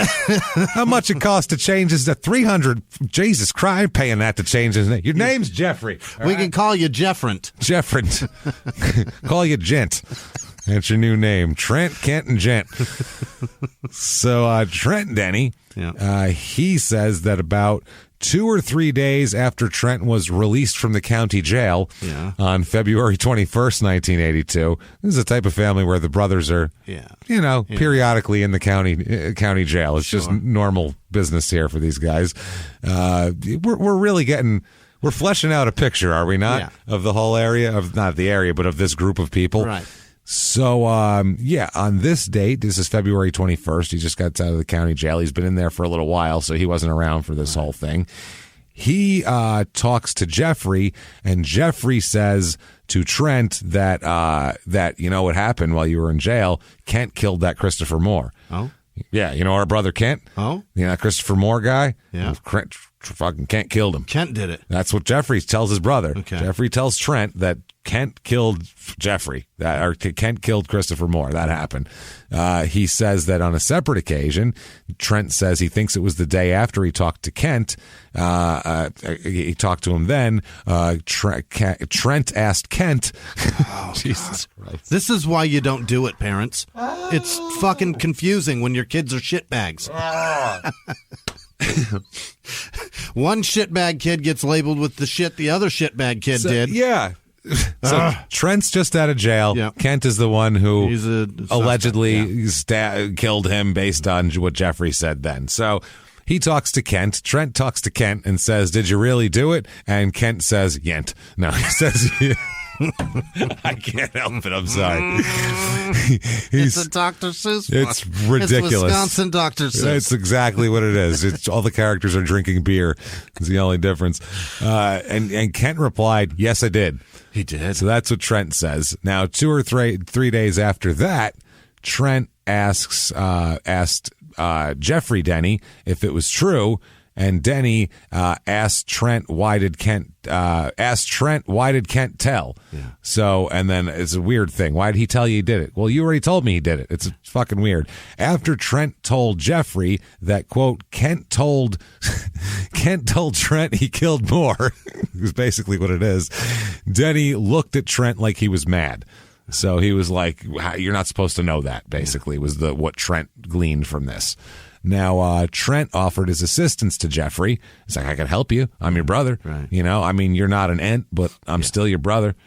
You're in this thing. I mean, if you were named Brent, I'd help you more. I'll be honest. You're lucky we got the same last name. But we got the same last name. I'm going to help you out. Yeah. So Jeffrey Denny tells Trent that Jeffrey and Kent... It's exhausting. This is really hard. Jeffrey and Kent had stabbed Chris Moore. Specifically, Jeffrey asked Moore, quote, how he felt, then stabbed Moore once in the stomach, then asked Moore how he felt now. Yeah. Which is like, how you feel? And stabbed in the stomach. Well, how you feel now? Probably worse, I would assume. What? Jesus. Wow. Then he gave the knife to Kent, to Jeffrey, after which Jeffrey stabbed Moore too. Oh. So that's how it works. So there was a team effort here. Like, oh, you want to stab him now? I started. Oh, that's a revelation. I started the orange. Yeah. Anybody want to finish peeling it? So Christopher, quote, was coming after Jeffrey while Jeffrey was stabbing him, is what he was told. And then, quote, Kent hit Moore over the head with the bong. Mm-hmm. That's what happened. So he stabbed him once, and then Chris came after him. I probably tried to get the knife out of his hand. And so then Kent came from behind and whacked him with the fucking bong and knocked him silly. And then they stabbed the shit out of him more. Oh, boy. So that's the story here. So Trent again asked Kent if it was true, and Kent said, Yent it is. Yent, yes. Yent, yes, Yent it is. So maybe 2 or 3 weeks after Trent spoke with Jeffrey, Trent had a conversation with Kent and Jeffrey. So they had a little trio here. Yeah. They told Trent that, quote, we had to get rid of the clothes. They were talking about it again. That night, Kent, Trent... and Brent, all in a tent. All in a tent. Made a vent. So we're going to give up murder for Lent. I was going to say. Then they went out before Lent. So, Jesus Christ. They went out with Laurie Jacques. Laurie Jacques. Yeah. Not Laurie Jacques. Laurie Jacques. I was thinking Jacques from 227. Yeah, That's Mary. That'd be a perfect addition to this group. That would make them palatable. You add Jacques to any group and I'm interested. Yeah, I'm like, okay, this is going to be better now. Yeah, I like this. Sass. Yeah, this is going to be good. I'm interested in this. Attitude on that one. Yep. Oh man, that was Italian Grandma's one of her favorite shows. Really? Was 227. Oh, she loved Sherman Hemsley. Was her favorite. Yeah. Thinks he's the funniest man. Mother George Jefferson, the funniest man alive. So she loved that, and then. Marla Gibbs was Florence. Right. So then when she had her own show, Mother 227, she loved it. She loved Amen. She watched that shit because it had Sherman Hemsley. Is that the same lady that was in Ladybugs? Was that her? I don't remember. God Ladybugs damn it! at all. I think it's her. Marla Gibbs. She's know. great, man. I don't know, to be honest. She's fantastic. I'm an asshole. Mary and Florence, she's fantastic. So I'm an asshole. Hey everybody, just going to take a quick break from the show and tell you all sorts of good stuff about Chime. That's what I'm talking about. There's so many extra fees you have to pay in life. Everything. You go to the airline, there's an extra ticket on that. There's extra fee on every fees and fees, hotels, fees, all this type of stuff. We're trying to make progress, and the next thing you know, here comes another fee coming at you, and it's more money than you expected, and your whole math is thrown off, and it's awful. Learn more at chime.com/smalltownmurder. Chime is great with that stuff. I mean, you can't beat if your things are a little tight, especially around the holidays or after the holidays. You need that money a couple days early, or you go grocery shopping. You got a car payment due. There's so many things that don't cross over exactly how you want them to cross over. Make progress toward a better financial future with Chime. Open your account in 2 minutes at chime.com/smalltownmurder. That's chime.com/smalltownmurder. Feels like progress. Banking services and debit cards provided by Bancorp Bank N.A. or Stride Bank N.A., members FDIC. Spot me eligibility requirements and overdraft limits apply. Boosts are available to eligible Chime members enrolled in Spot Me and are subject to monthly limits. Timing depends on submission of payment file. Fees apply at out-of-network ATMs. And now back to the show. Hey everybody, just going to take a quick break from the show to tell you about a healthy, delicious item, Hero Bread. And we're both trying to get healthier this new year. Jimmy had a eye-opening doctor's appointment and things like that. So we're trying to get healthier, and I'm telling you right now, this Hero Bread is a good step in this direction. It's delicious, and it is really good for you, and it's really excellent. They have the sliced bread is good, the bagels, the tortillas. I know you've been they're terrific. Ranting about the tortillas. They're so good. With Hero Bread, you can focus on your health goals and still indulge in the soft, fluffy experience you love, but guilt-free. I really love the little Hawaiian rolls, too. Yeah. They're so good. They're so good. The Hawaiian rolls, they're legit. They're fluffy. They're exactly how you want them to be. You'd never know it's low-carb and high-fiber bread from the texture. You get the soft, fluffy experience you know and love with your savory breakfast sandwich, late-night grilled cheese, Taco Tuesday. Do it. No compromises, just flavor, ultra-low net carbs, 0 grams of sugar, high in fiber. It's fantastic. Hero Bread is offering 10% off your order. Go to hero.co and use the code SmallTownMurder at checkout. That's SmallTownMurder at HERO.co. And now back to the show. Hey everybody, just going to take a quick break from the show to tell you a little bit about Sono Bello. You know, the most known secret with celebrities and influencers and all these famous people is so many of them have had lipo. They've had lipo, whether it's a little touch up here or a total makeover. Yeah. Nobody has a perfect body. That's the thing. No. They may look like it on TV, but there's things that help that. Absolutely. Lipo now has changed, and Sono Bello's been at the forefront with using LAL technology and getting those beautiful and natural outcomes for each person. Looking real natural. Our friends at Sono Bello are offering their best deal. You're now included in their winter savings event, but appointments are limited, so please get on this. Sono Bello doctors are masters in micro-laser fat removal, a brilliant technique that removes stubborn fat permanently. Wherever your problem areas are, tummy, love handles, thighs, arms, it's gone in one comfortable visit. Eating healthy and workouts are great. Keep doing that, but if you want to lose that stubborn fat in one visit, check out Sono Bello. Save big during their winter savings event. Schedule your free consultation now at sonobello.com/smalltownmurder. That's sonobello.com/smalltownmurder. Now back to the show. So, all right, we got enough. It doesn't matter because we have so many Kents and Ents and Brents and everybody else here to deal with it. It really doesn't matter at all. So they told him they got rid of the clothes. This night, Kent Trent and Laurie Farajaka drove to a cemetery, as trios do. Oh, my God. This is the mullets in the breeze as the T-tops of their Trans Am are off, probably. So they went to the cemetery. Heading down to Sleepy Hollow. Yeah. 5 minutes later, Kent... Jeffrey. Kent got out of the car and went to the cemetery. 5 minutes later, he returns. They drove to a cemetery. Kent got out, went into the cemetery. I'll be right back. I'm going to grab something. Yeah. In the cemetery at night? Sure. Yeah. 5 minutes later, he returned carrying a paper bag, and they drove away. Odd. I guess Kent said, quote, said that something was blood on the, there was something with blood on the clothes in there, and asked Trent and Jackie if they could smell it. In the paper bag? Yeah, or Trent and Jacques. Can you smell the blood through the bag? Yeah. Can you smell it? Yeah. At some point, while in the car that night, Kent pulled a shirt out of the bag, and Trent saw a stain on it. Yeah. That's what he says. Trent said he didn't know what was in the bag and just assumed it was the clothes because his brother said it was the clothes, and then he pulled out a shirt with a stain on it. Right. Eventually, they drove to Laurie Jacques' house, and Jacques retrieved a plastic bag for him, and Kent put the paper bag into the plastic bag. And then they drove to a dump in either Port or Fredonia. Fredonia? That sounds like a made-up place.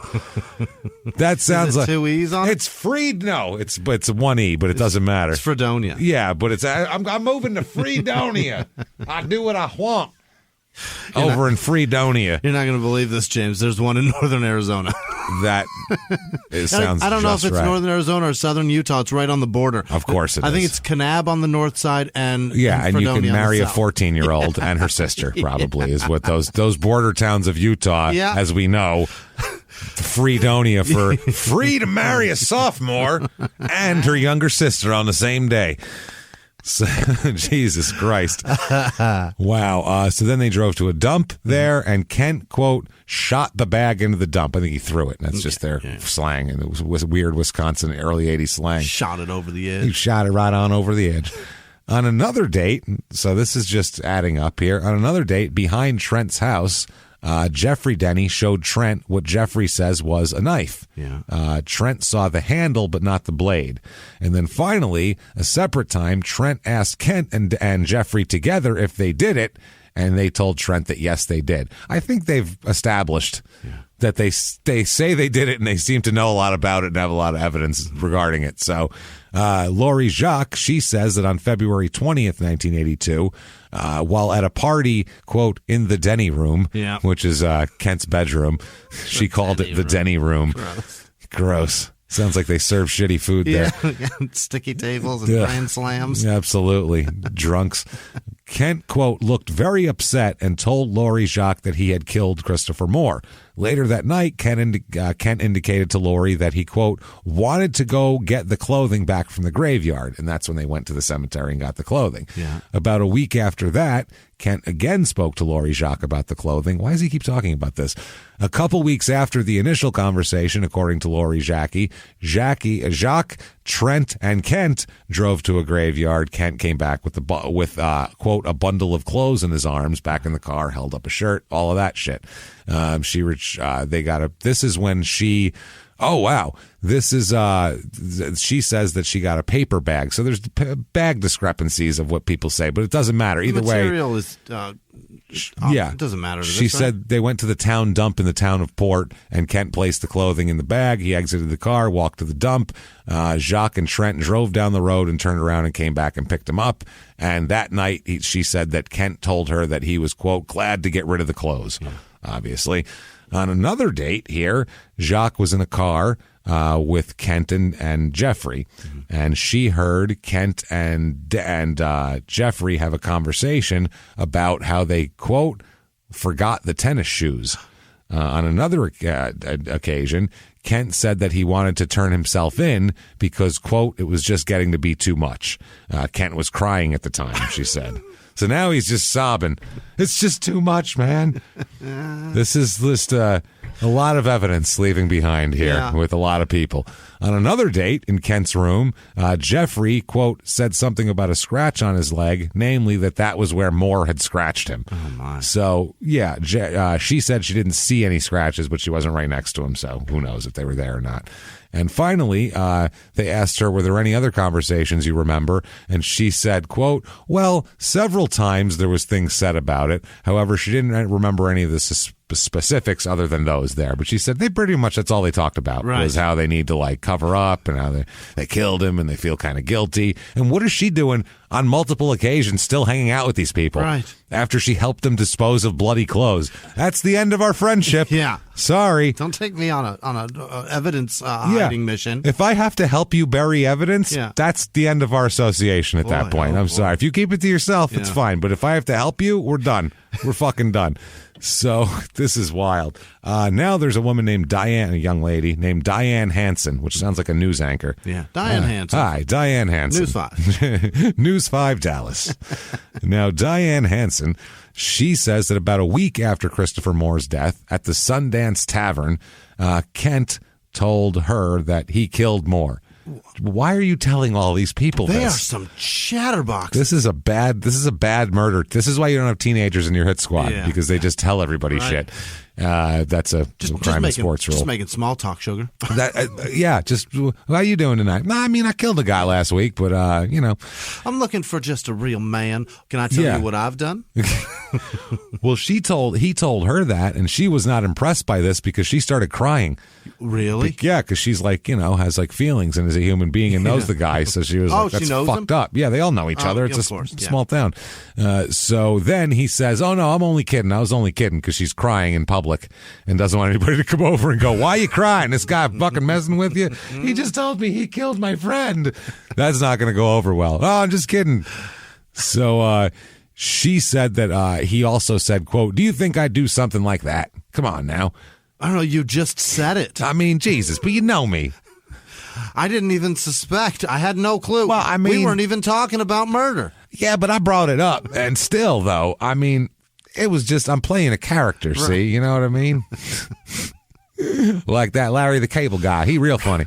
We're in a bar. I thought anything says goes here. You know what I mean? It's all bullshit.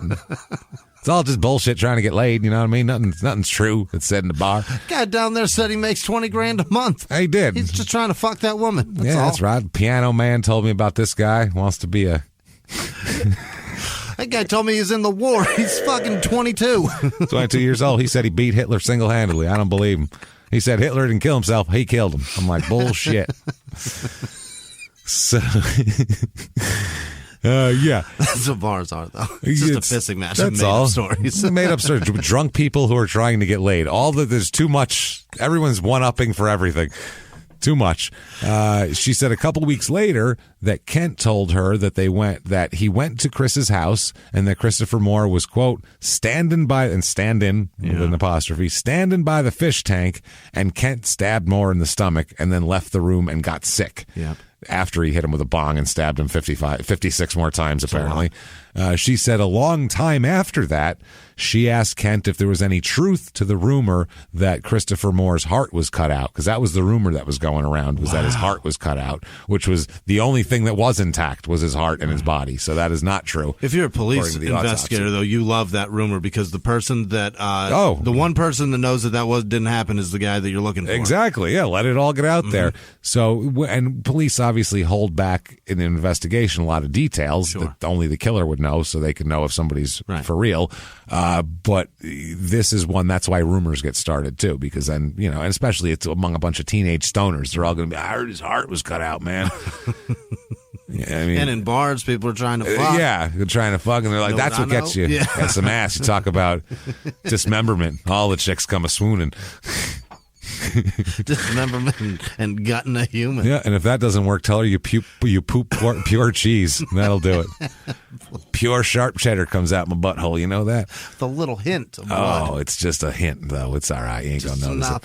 So, she said that, was there any truth to that? And Kent told her that, yes, there was. That, I think that's what happened. She said that in response to the question of whether Kent had at any time told her that he saw anyone walking up the street as he got out of Moore's house, Kent said he thought he saw Leatherman. Mm-hmm. So basically, from what she's saying, he said basically they missed Leatherman by a fucking minute, basically. He was coming up the street and they were taking off. Specifically, quote, on a road behind a garbage truck, is what she said. So now enter Lori Ann Jaster Commons. Hell yeah. That's a lot of names. Yep. We're going to call her Lori Ann because there's another Lori as well. God damn it. That member, Jacques is Lori. So, and her brother Corey. Lori, Corey, Trent, Brent, and Kent, and they're all going to go out on a triple-double date. I don't know. So, she says that while at a party at Kent's house the night before Trent got out of jail, so this is the 20th, where the other girl was there too, she said she heard Kent say, he's just talking about this at parties. What the shit? Christopher was was at his fish tank, and Kent went up to him and stabbed him and asked him how he felt. And Moore replied that he felt all right, and that he proceeded to stab him one more time, and then he had to get sick and run into the bathroom, and then Jeffrey took over the stabbing. And then when he came back from getting sick, that's when he hit him with the bong, and then they proceeded to stab the shit out of him anymore. Or more, he said at that point, Jeffrey, quote, just stabbed him. And, in his side is what she said. What he said. They also discussed a conversation that she heard that occurred approximately 3 weeks after the murder, where she heard the Diane Hansen thing. Diane Hansen had told her about it right away, so it wasn't like she came up with that later. She said, "quote, and Hansen was crying, and I went up to her to see what was wrong, and Kent was talking to her and said that he had to do it, otherwise it would have been him." So that's what she heard as she came up to it, and then she was like, "Oh no, he said he's only kidding." Robin Doyle, here's another person to add. She said she asked Kent, quote, how, out of curiosity, if he killed Moore, how did you do it? Curiosity. Out of curiosity, did you kill him? I mean, you're talking about it, so elaborate. And Kent said, yep, I did. Yeah. And Kent also told Robin Doyle that he, quote, had told everybody that he ever told something different so that the stories wouldn't match up. Mm-hmm. I don't want nobody to, all the stories. It'll sound like it's just crazy if it's all different stories. But if you take a little from each one that are all true, then all of a sudden you get the whole picture. How about just don't tell anyone you killed someone after you kill them, you stupid shit. Stop laying a Da Vinci Code of murder story out there. And they're going to weave it together like a web. Now, Kent's coworker, Carl Winker, he said that at the end of April 1982, so this is a couple months later, 3 months later, Kent told him that he, quote, knew the guy who killed a boy in Grafton, is what he said. Kent told Winker that the guy started stabbing him and he just kept doing it. And that the guy liked it and got into it, and that the guy's heart was cut out. He also told Winker that the killing was for drug money.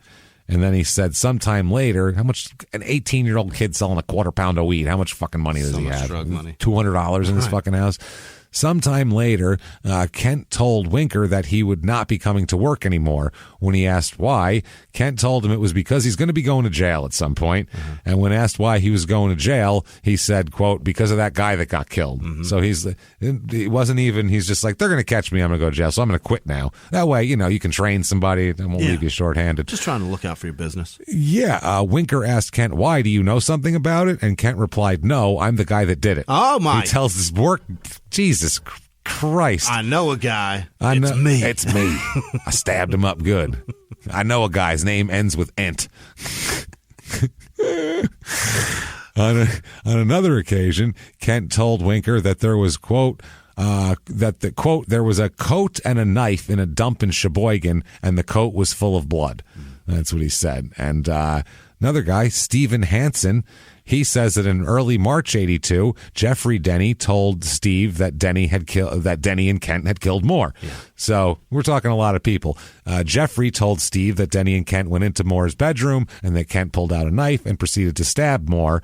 He also testified that he remembered telling the officer that Denny told Steve H. the following, that Jeffrey told Steve the following, quote, Moore was facing out the window when the Denny boys were in the bedroom, and Kent pulled out a knife and looked at Moore and looked at Jeffrey, and then Jeffrey nodded his head and Kent started stabbing Moore in the stomach. So what, the younger brother gives the okay for this? The hell is that? He said Moore would not fall, but subsequently he did fall to the floor, and Jeffrey Denny kicked him. And then he said Jeffrey and Kent walked out of the house, and they didn't think they saw them. They didn't think anyone saw them. Either Kent or Jeffrey told Steve that Kent and Jeffrey may have seen Leatherman as they were leaving. So one of them said that. He doesn't know who. Patricia Robran. Okay. Patricia Robran, she says that in March or April, she was in the basement of her parents' house with Jeffrey Denny. Jeffrey was crying. Eventually, Jeffrey told Patricia that, quote, that him and Kent were the ones who killed that one boy in Grafton, and that him and Kent stabbed him and they hit him with a bong, and that there was no reason for it, and alls I got was a quarter pound of weed out of it. Alls I got. Alls. I love how they a murder guy. Say, alls I got. They whenever they're standing or something, they put the apostrophe alls. I mean, this is like exactly from the recordings, fucking transcribed. Thank you for doing this, court document person. This is a fucking gem. Alls I got was a quarter pound of weed out of it.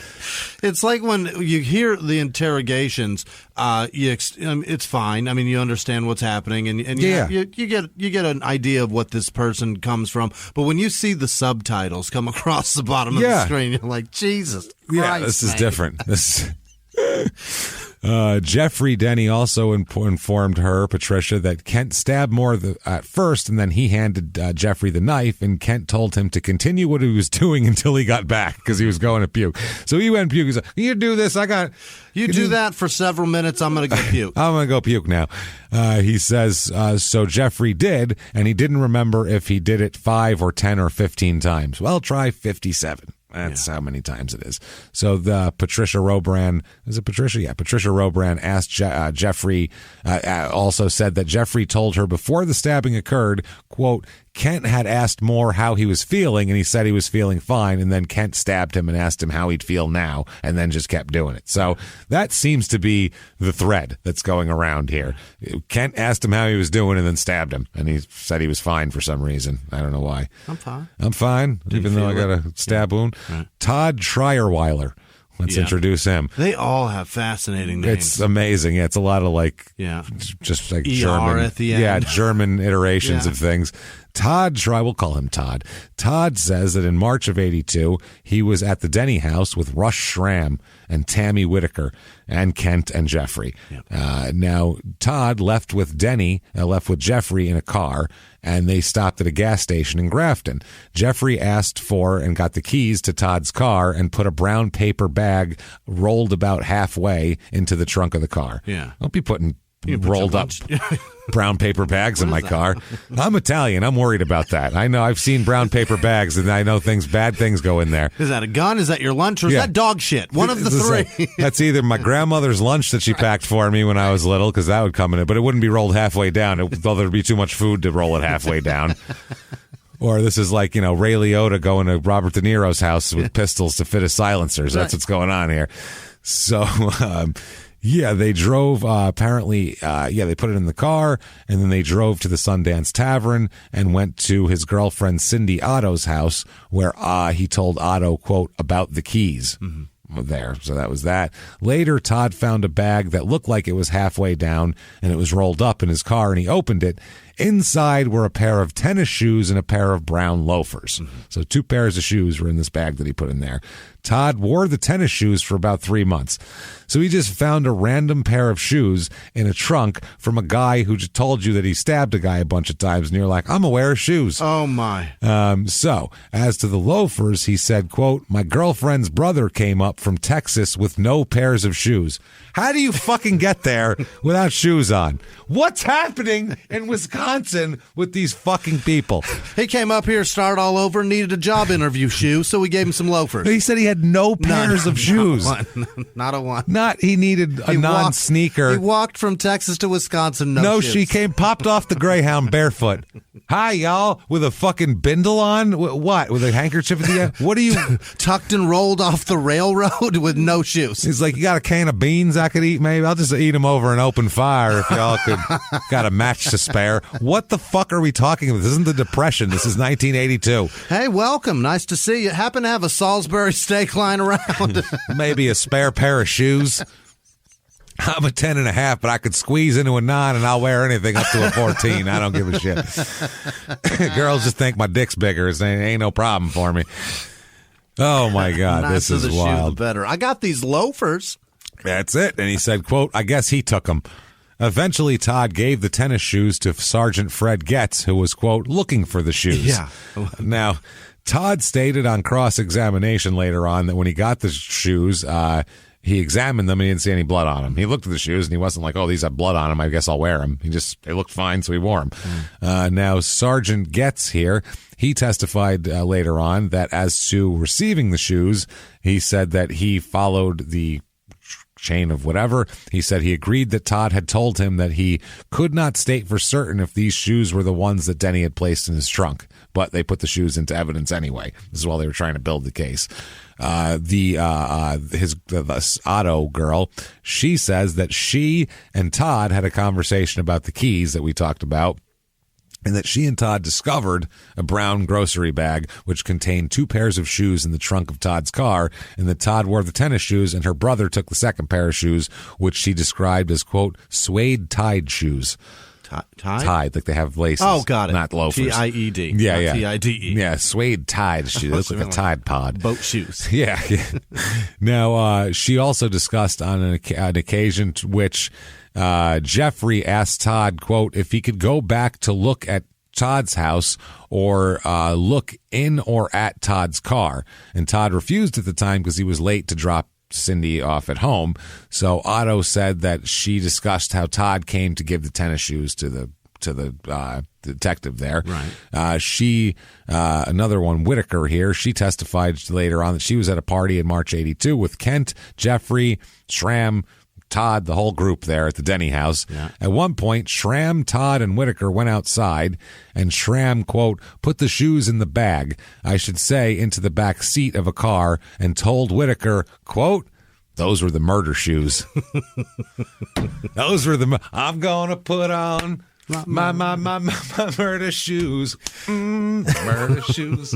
This is the first time we've had anybody talk about murder apparel, like actual called it murder apparel. Yeah, it is. I'm gonna put on my murder shoes. You can't help but groove.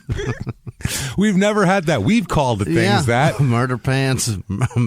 No one else has. All kinds of murder stuff. Those are the murder shoes. Which is, it makes it sound like the shoes came to life and murdered a person. Yeah.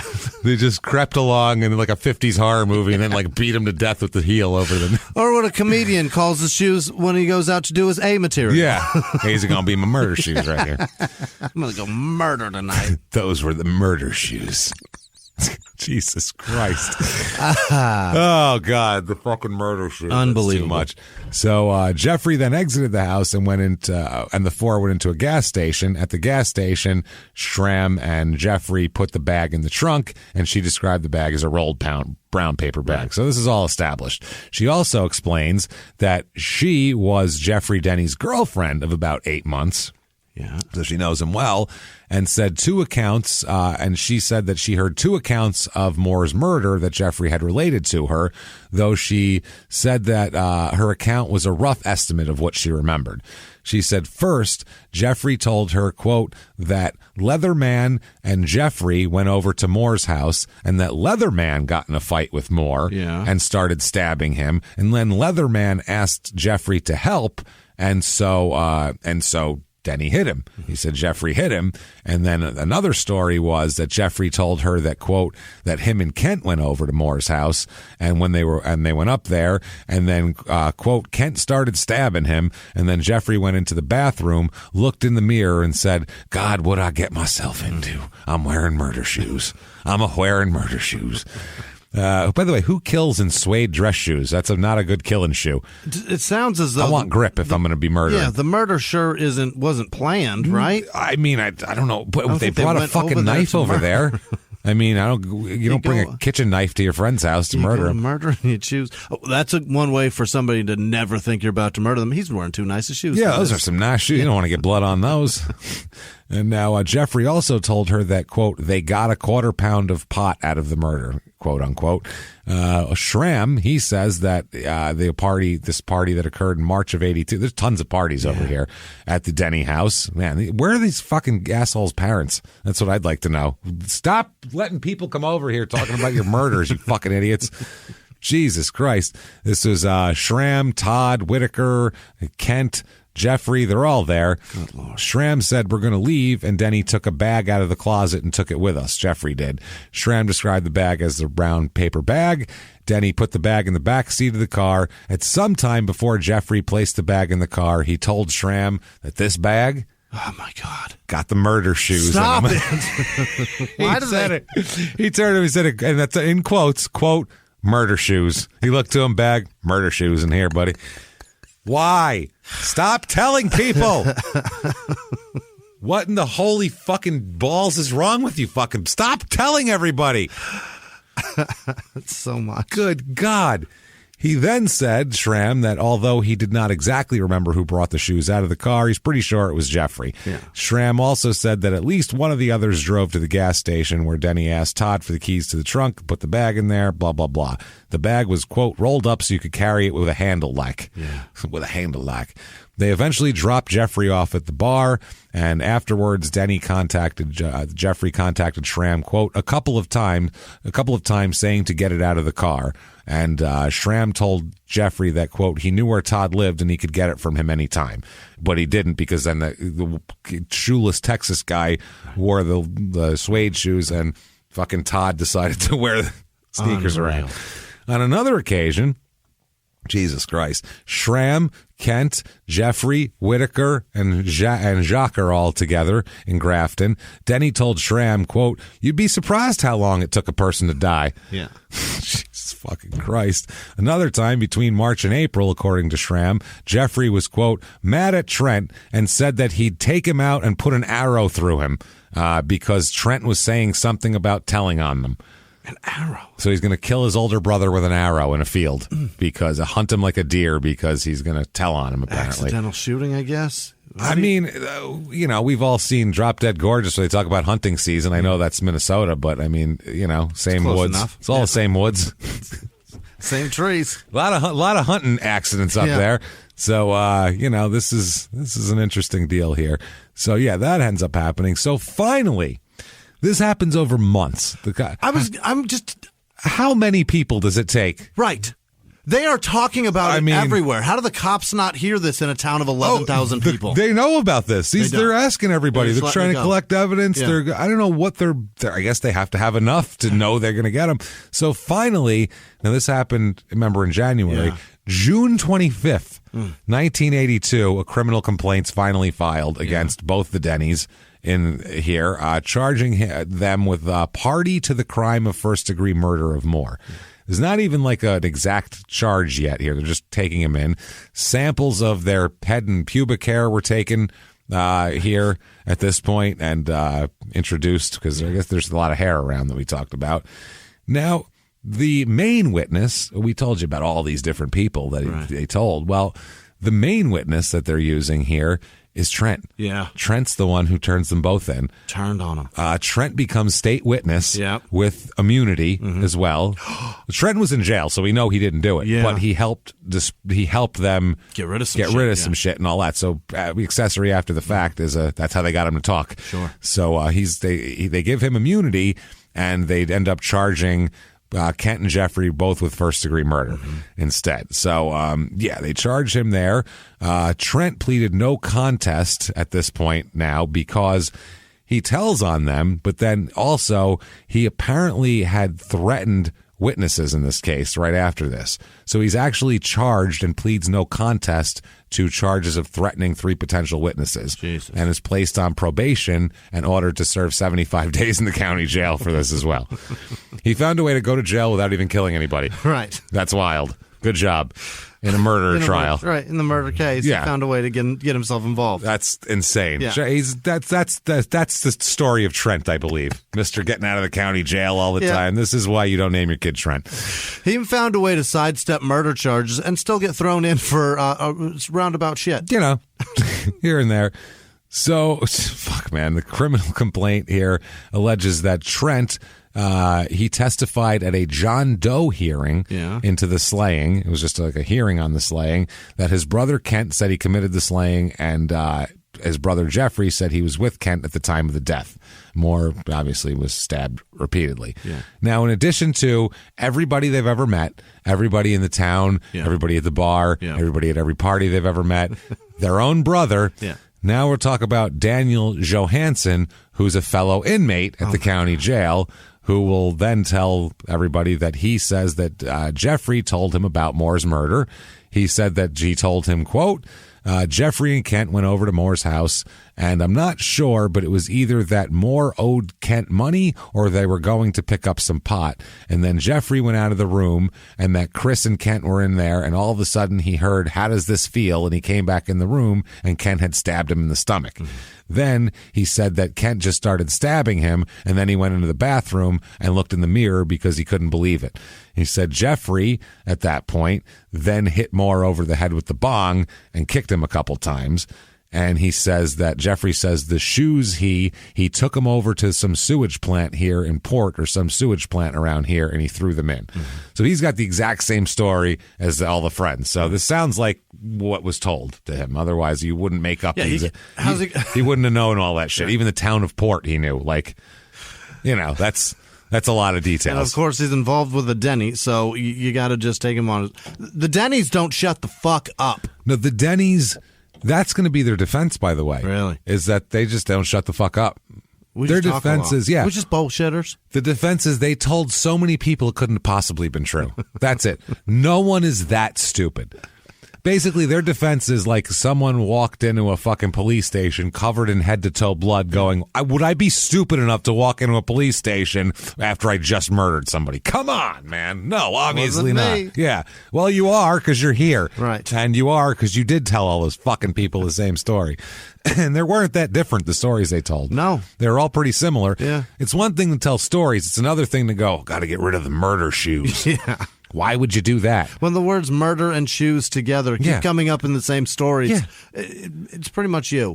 It's an awful elaborate prank also to be like, I'm going to make this up. I'm going to go place a bag of clothes in the cemetery. Right. And then have them drive me there. So, okay, that way they'll believe me. All right. That's a lot. It sounds like you're just a comedian working your act and throwing extra details in to try to make that story better. That's all it is. That's it right Sometimes there. You got to perfect it to get that big laugh. Yeah. You got to work it. Work it hard. Sometimes you take out and put in the. It's little things. Sometimes it's just a single word. Sometimes you take out the fuck, or sometimes you add one. Got to trim the fat. Trim that fat. Get to the point. Trim that fuck. So on September 1st, they're all in jail. Schramm, the one friend, gets a call from Jeffrey from jail. Yeah. And Jeffrey tells Schramm, quote, to not say anything about the shoes because then Schramm will be an accessory. If you tell him about the shoes, then you're going to get charged. So you better keep that shit to yourself. Hey, I'm going to call you on a recorded line and talk about fucking major details of the shit I didn't do. I'm going to say the words murder shoes on a recording that everyone could hear in the county jail, and then threaten somebody threaten them to not be a witness or else they'll get charged. So I'm gonna tamper with witnesses and admit murder, basically. In a murder I didn't do. over a recorded line at the jail. You fucking idiot. This is how dumb these people are. Fuck, man. This is a stupid group of people. Very stupid. Or stupid family, I would say. And Trent didn't kill anyone, but I'm throwing him in because he's always in and out of the county jail, so who knows what he's doing. He's not brilliant either. No, none of these people have a lot going on. So then they call in the crime lab here, you get some evidence here. Jeffrey Nilsson, he worked for the crime lab. He analyzed the blood and hair from the crime scene. Certain of the blood tested came from an individual of the same international blood group to which Moore belonged. In other words, it's his blood. Right. And other testing produced inconclusive results or was not possible. This is 1982. Right. That's the problem here. Nielsen also examined over 200 hairs, and only 2 were inconsistent with the samples taken from Moore when analyzed by microscopic comparison. Problem also is hair, white people hair, very hard to tell the difference back then before you could DNA it. Like, it was basically just, they knew if it was a white person, a black person. Like, if you have dark hair and it's not just a straight regular hair, they have no fucking idea where it came from, basically. So they said that 2 hairs were not consistent. They said that 2 hairs were also not consistent with samples taken from Denny and Kent as well. The hairs were retrieved from a sterile sheet used to wrap Moore's body, and they were admitted into evidence as well. But we don't know. That could have came from the medical the lab. There's a lot of shit going on. Could have been there for months. Exactly. That could be. Could have been some woman he bullshitted at the bar and got her back to the house. There could be that. Also, too, a lot of these, the body bags and things like that, like the equipment they use, the shit on them, they'll have hairs and they end up getting stuff on them. It was a lot. The 80s, they had a lot less stringent crime scene protocol as well. And there was hair everywhere. There was hair everywhere, and they didn't. Yeah, it was just a different thing. Right. The state crime lab guy, another guy here, said he examined the phone book found in the house and says he was able to detect the presence of human blood stains on it. He was not able to detect any blood on the shoes allegedly worn by Todd. Okay. Those shoes, the murder shoes, there. Which, I mean, they were 3 months out. Who the fuck knows how many times it rained while he was wearing them and everything else. He could have gotten in the water. He could have washed them. Yeah. We don't know. Yeah. So Charles Hanna of the crime lab compared the tread on one of the shoes recovered from Todd to the impression of the phone book. He said while the pattern on the bottom of the shoe was the same pattern as the incomplete impression, he could not determine whether that shoe specifically, in fact, made the impression. But it's the same tread pattern. Yeah. So you can deduce it there. But it's a common tread pattern. Sure. So that's why he said, don't know if it's that exact one or not. Yeah, because it's partial, too. From November 9th to November 15th, 82 is the trial. They try them jointly. Oh?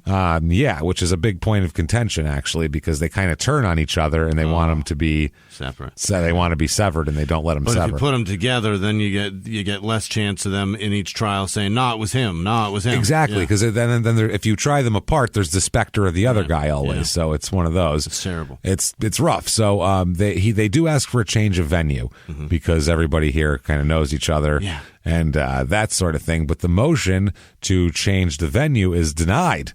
They say, nope, it's all good. We're staying here. The reason why they said it was they said everything. This is crazy. I read this in a newspaper article.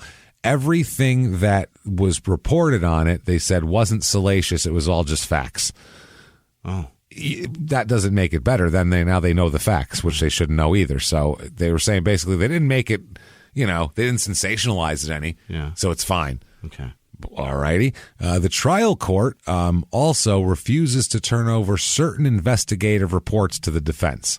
They won't let them see it. In the course of investigating this, they followed many different leads because they had nothing at first to try to identify suspects. The defense counsel requested copies of all written investigative reports to determine, in part, if the contents might support Kent Denny's theory that others had a motive to kill Moore. Because their theory is Moore, he sold weed. He owed and one of their theories is that he owed a lot of money to a quote big drug dealer. Yeah. You know what a QP of dirtweed went for in fucking Wisconsin in 1982? It was probably $200 maybe. I would have guessed $5. No. Back then for dirtweed, weed was cheap back then, man. I mean, a quarter was a quarter. It was $25. Yeah. And that was my time of smoking weed. That was 15 years later. You know what I mean? So, I mean, in Wisconsin, that dirt shit, I mean, who the fuck knows if it was homegrown up there in a field? I don't know what the hell's going on. $50. That's what I'm saying. I mean, I don't know what the hell's going on. Maybe he had good shit. I don't know what's going on. So, in response, the DA turned over some of the reports but submitted others to the court for inspection. After the court reviewed the balance of the reports, the court declared the contents irrelevant and refused to disclose them to the defense counsel. So the judge decided that. Jeffrey here, argues that the reports show names of those believed by others to be involved. Like there's people in there. In the majority of these instances, the information can be classified as nothing more than finger-pointing gossip, is what the court says. In only 3 instances can a motive to hurt more be conceived. First, Gary Peterson threatened Moore with harm for not repaying a loan.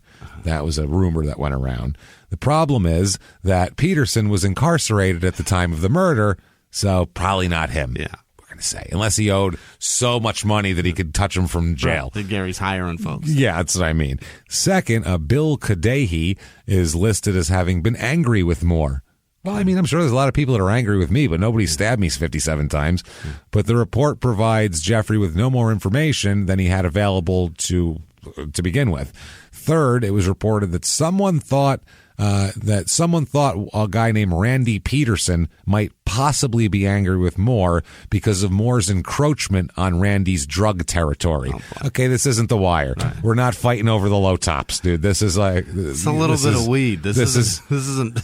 What territory? This isn't that pandemic, James. No one's on a corner. There's no territories. Yeah. I've never heard of a suburban drug territory before. Right. It does not exist, ever. It just doesn't. Nobody's wandering around Prescott, Arizona screaming yellow tops, red tops. Yellow top, pandemic. This is my shit. Get off my corner. That's never said there. It's not happening. No. You call a friend. That's what it is. That's exactly. It's very much like Who Wants to Be a Millionaire. You call a friend, they bring it over, you go over to their house, and you have to smoke with them or hang out there for a half hour so it doesn't look weird. It sucks. It's Who Wants to Get High, and you have one lifeline. It's called Phone a Friend, and you'll get there. You'll get high. That's it. Jesus Christ. Now, part of Kent Denny's theory of the case was that he was not the perpetrator of the crime, and all of his inculpatory statements, all of his storytelling that he's told everybody that he's killed this Anybody person, will listen. that sobbed and cried and did everything else, were just due to his, quote, proclivity for storytelling. He's a spinner of yarns, James, Jimmy. He's an entertainer. That's it. He's a spinner of yarns. He's the life of the party. He's the life of the party. He's like, somebody's grandpa with good stories. He's just got stories. Get a drink in his hand. We all sit down and listen. He's like Mark Twain, essentially. He's just telling a folk tale of a... What the fuck, man? Best storyteller we know. Sit down. Just make something up, random. Like you murdered a guy or something. I call myself Mark Taint. It's a little bit different. Get it? Yeah. Holy Christ. So he claims that he had no motive to murder Moore, but plenty of other people did.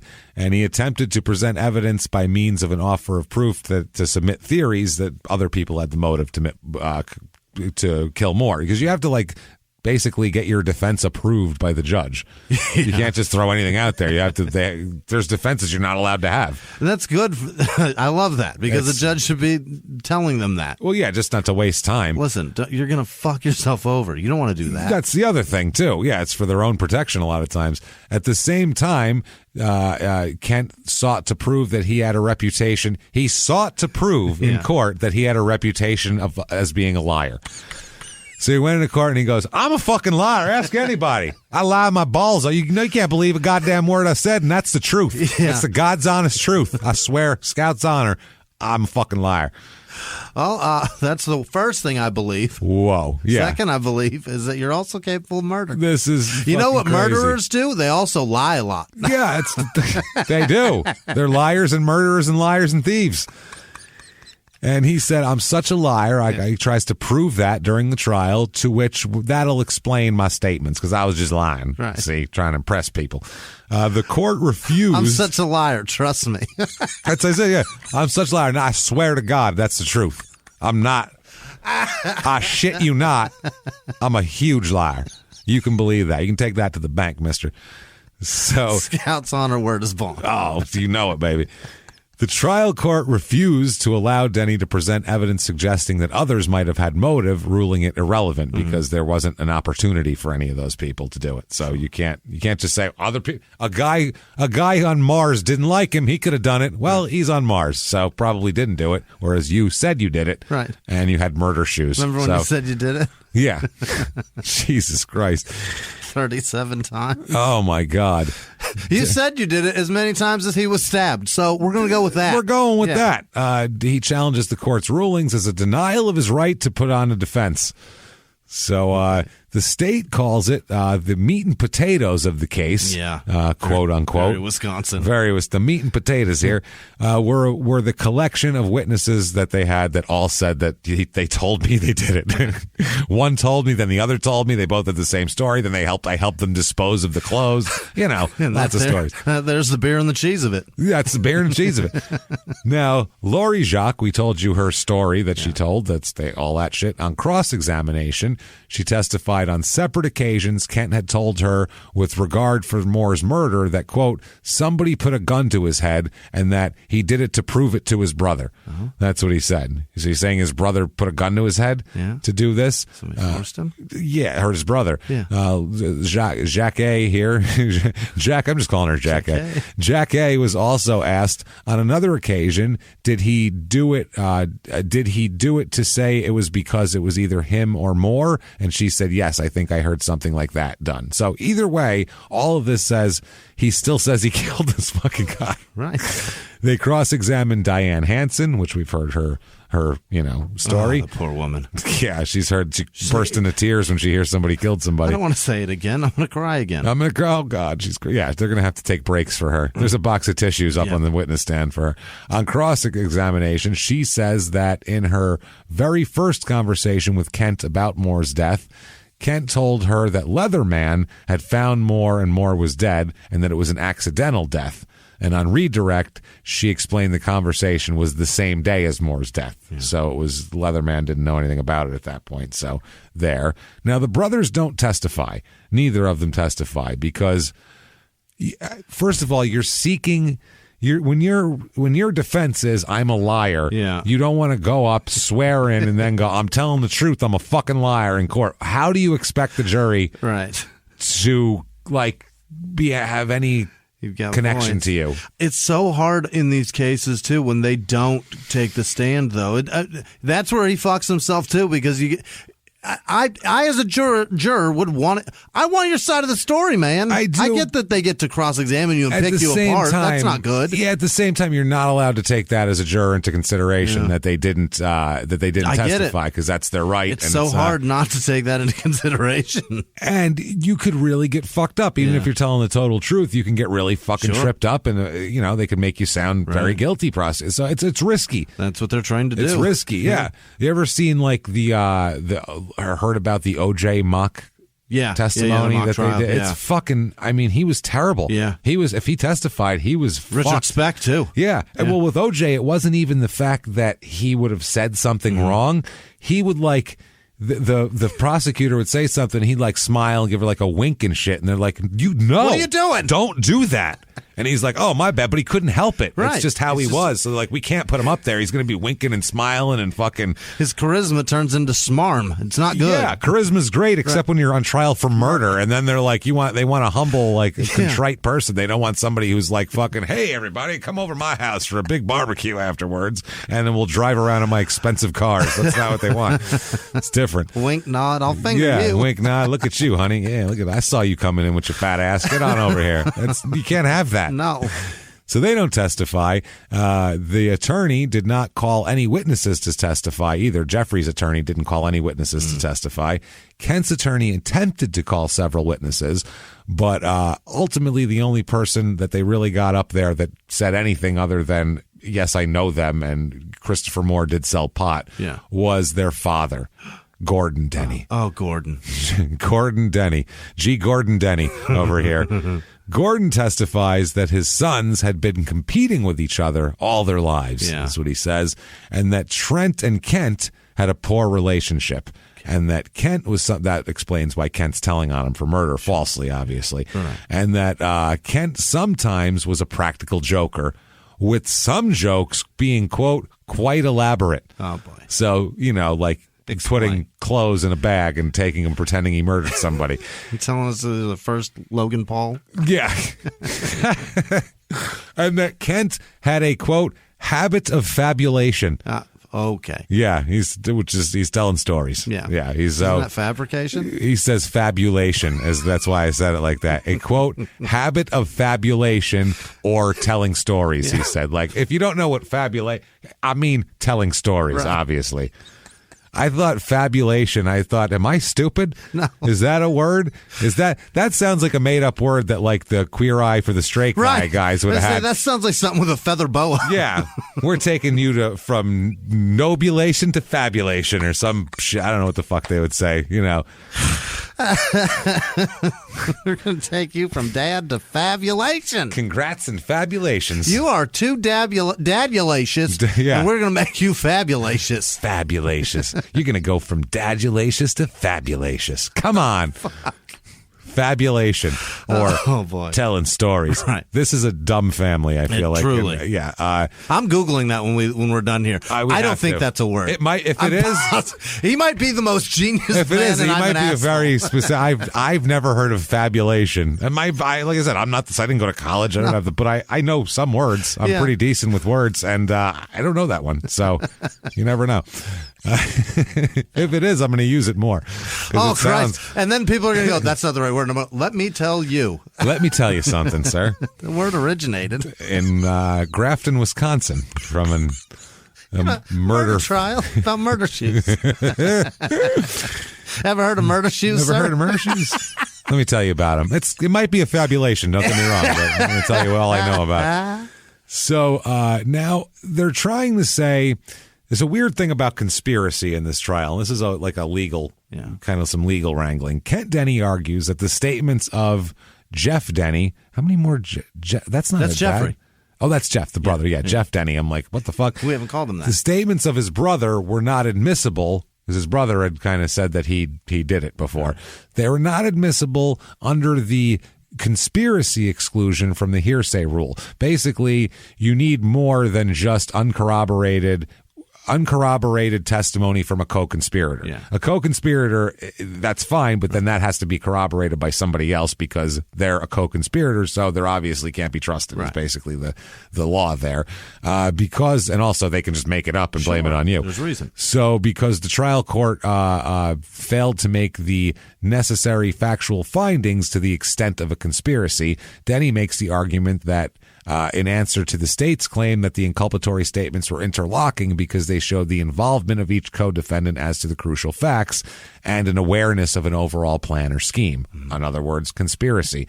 Conspiracy is amazing in the law. Yeah. You don't even have to fucking know what the other person is doing. As long as you're helping it, you're part of the conspiracy legally. It's fucking crazy. The insinuation that you know what the ending goal is there, and that's enough to illicit conspiracy. There's a lot of Italian dudes sitting in federal prison right now for shit they had never, for drugs they never fucking touched, for shit like that, based on the conspiracy law of, and a lot of these guys were like, fucking bosses and shit that weren't told what they're just given money, but that's drug money, and it's all whatever illegal enterprise. It's bullshit. I don't know. It's all some bunch of Rudy Giuliani bullshit.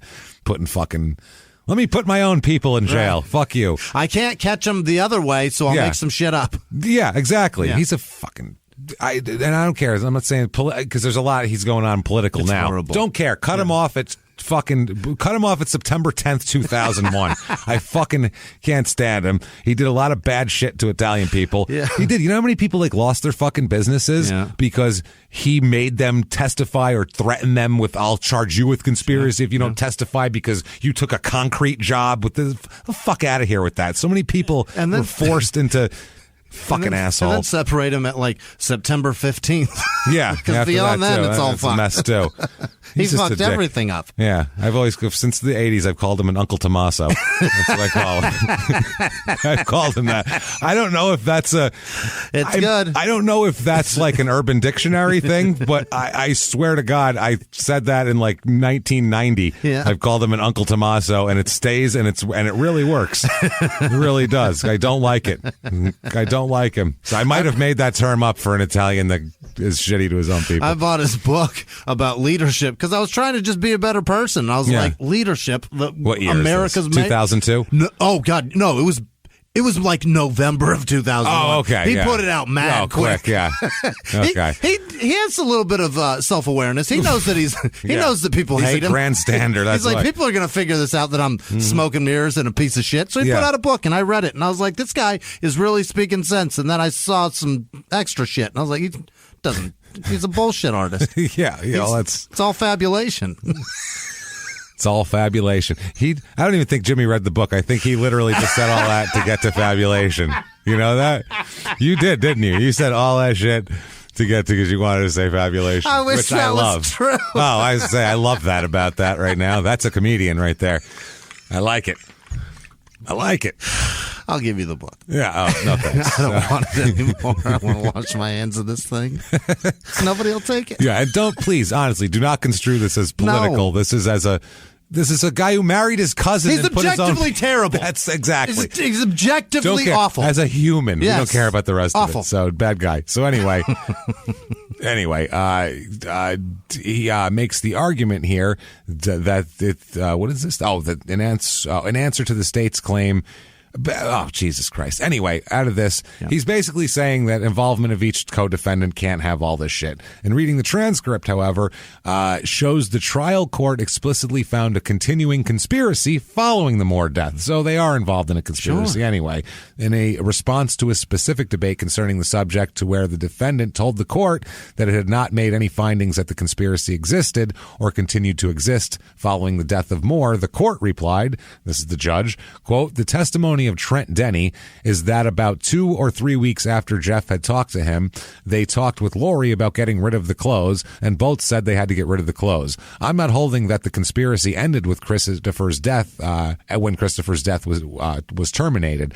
Certainly then the acts of the two defendants after they disclosed their participation to others in the family and others of their friends and then asked for help to get rid of the clothes. I think it's all part of that one thing, and I will deny the motion. Okay. Eat dicks, basically. Prosecutor closing arguments. State points to dozens of inculpatory statements allegedly made by Kent and Denny to various of the witnesses who had testified. The evidence relating to the alleged destruction of the clothing, the episode in which Denny showed, Jeffrey showed Trent the knife, and the evidence relating to the shoes worn by Tom Trierweiler, including all this shit. Okay. Oh, the opinion as to the similarity between the impression on the phone book and the pattern of one of those shoes. Yeah. So they said, here's our mountain of evidence, by the way, that they said. Climb this and defend yourself. Yeah. The attorneys for Kent and Denny attacked state's witnesses and the state's physical evidence on numerous grounds, arguing that the state had not met its burden of proving their clients guilty beyond a reasonable doubt. One example, Denny's attorney characterized some of the state's evidence as this, quote, statements which in my view have been made by unreliable, incredible braggarts, liars to equally unreliable persons who, in my view, are drug users, possibly alcoholics, certainly drunkards. Certainly drunkards. I don't know their exact medical, I don't want to diagnose them, but they're drunkards. That's a layman term. People who themselves admitted on the witness stand to being people who exaggerate, who lie, who make up stories, who had faulty memories, and who have had their recollections refreshed by police. Okay. So all of these people made up the same story. None of them are trustworthy. None of them are trustworthy, and they all separately of themselves made up the exact same story. Because it can't be my guy. Right. Couldn't just be that my guy's killed the fucking person. Every single person in this courtroom has said the words murder shoes. Yeah. And none of it it's all good. None of it's related. Nope, not reliable. Unrelated. Unrelated and unreliable, sir. A lot of the uns. So the November 15th, 82, jury departs from the courtroom at 4:56 p.m. to deliberate. Come back at 4:57 p.m. At 5:03. Now, 10:49 p.m., the court reconvenes, and because this is two, not just one, it's two whole things. So they have to do all the paperwork. They have to go through each person separately. The court reconvenes. A verdict is read, and they are both found, unsurprisingly, guilty of first-degree murder. If you tell everybody you know how you killed someone, then they tell the cops, you're fucking going to jail. Right. You're an idiot. Sentencing comes around. I would have loved to hear their, like, oh, come on, man. Yeah. Like, I mean, we didn't do it and stuff. Yeah. And we're liars and stuff. And my dad used the word fabulation. So obviously we didn't come up in the best environment. So I would just ask for mercy based on that. Just like general lack of education and just kind of stupidness, maybe brain damage. It's when you tabulate results in a very flamboyant way. That's fabulation. It's what the never mind. Greetings and fabulations. So sentencing comes around, like we said, and the judge says, "You sirs may fuck off. Life in prison for both of you." Boy. For the two of you. Yeah. Life in prison. So, they're going to prison for life. Yeah. One is 20 and one's 18. And, but I mean, they fucking did some serious murder shit here. They did. So in 83, Jeffrey files a motion for post-conviction relief. On July 83, the order was filed denying that motion. No. And then he filed a notice of appeal after that. So on appeal, the court authorized defense counsel and the attorney general to read the investigative reports that came out. Because now it was like, that's part of the appeal, is like, I didn't get to see those investigative reports, and that would have cleared me. Okay. So, and to argue whether the trial court erred in its decision. They read the reports. And the defense claims that the failure to allow his counsel to read the reports prior to the trial prejudiced this case. This court, the appeal court, said we've thoroughly reviewed the contents of the sealed investigative reports. We conclude that no exculpatory information existed which would have helped Denny in his pursuit of admissible evidence relating to third-party culpability. Most of the 236 pages show nothing more than an ongoing investigation of the crime. None of that information would have been helpful either in preparation or submission of admissible evidence in Denny's defense. So basically, we talked to this guy, we talked to that guy. It's police reports, and reports in a homicide, they have to, if your case is going, they have to write reports to their boss of what they've been doing, basically, if they've been working on it. Because I don't know how many homicides are in Ozaukee County, so probably when one happens, you concentrate, I would assume. 237 pages worth. 237 pages worth. So Denny's argument is that there's numerous references to this, to persons having information about the murder of no import. There's nothing exculpatory in any of that information. His claim that one person gave detailed descriptions of the wounds of the body is also of no moment because there's no hint of motive or opportunity which could have been used by them to blame it on that person. There's nothing in the report, however, that would help Denny show a direct connection to the crime. In sum, none of the material would enhance the admissibility of his proffered evidence or bring up additional evidence. The trial court properly refused to allow inspection of the documents by the defense counsel. Now, the defense suggests that the witnesses in his case were not credible because of, for example, grants of immunity or admitted drug and alcohol use. They're all, who are you going to fucking talk to? They hang out with a bunch of people, a bunch of 20-year-olds who smoke weed and drink beer. Who cares? Good luck finding somebody that doesn't do that. That's what in 82 in Wisconsin. One of those two things. Yeah. We do that. People do that. People. Yeah, they're staying sane. It's brutal to live in a small town like that sometimes. Yeah, especially if you're a kid, you're bored. The fuck. So, but of course, the jury was not convinced by this argument. The idea that DNA results Denny seeks, because now he wants DNA later on, would tip the scales and cause police or jury to reject the substantial evidence against Denny is simply conjecture. In 84, December 5th, 84, Court of Appeals affirmed Denny's conviction and said, keep on keeping on, shitbag. So in 85 here, February 5th, 85, the court denied review of his appeal. Yeah. In 87, he wants a new goddamn trial. Jeffrey does. Whole damn thing. Hold it. Let's do the whole ball of wax, baby. We're doing it again. Run this one again. Run it again.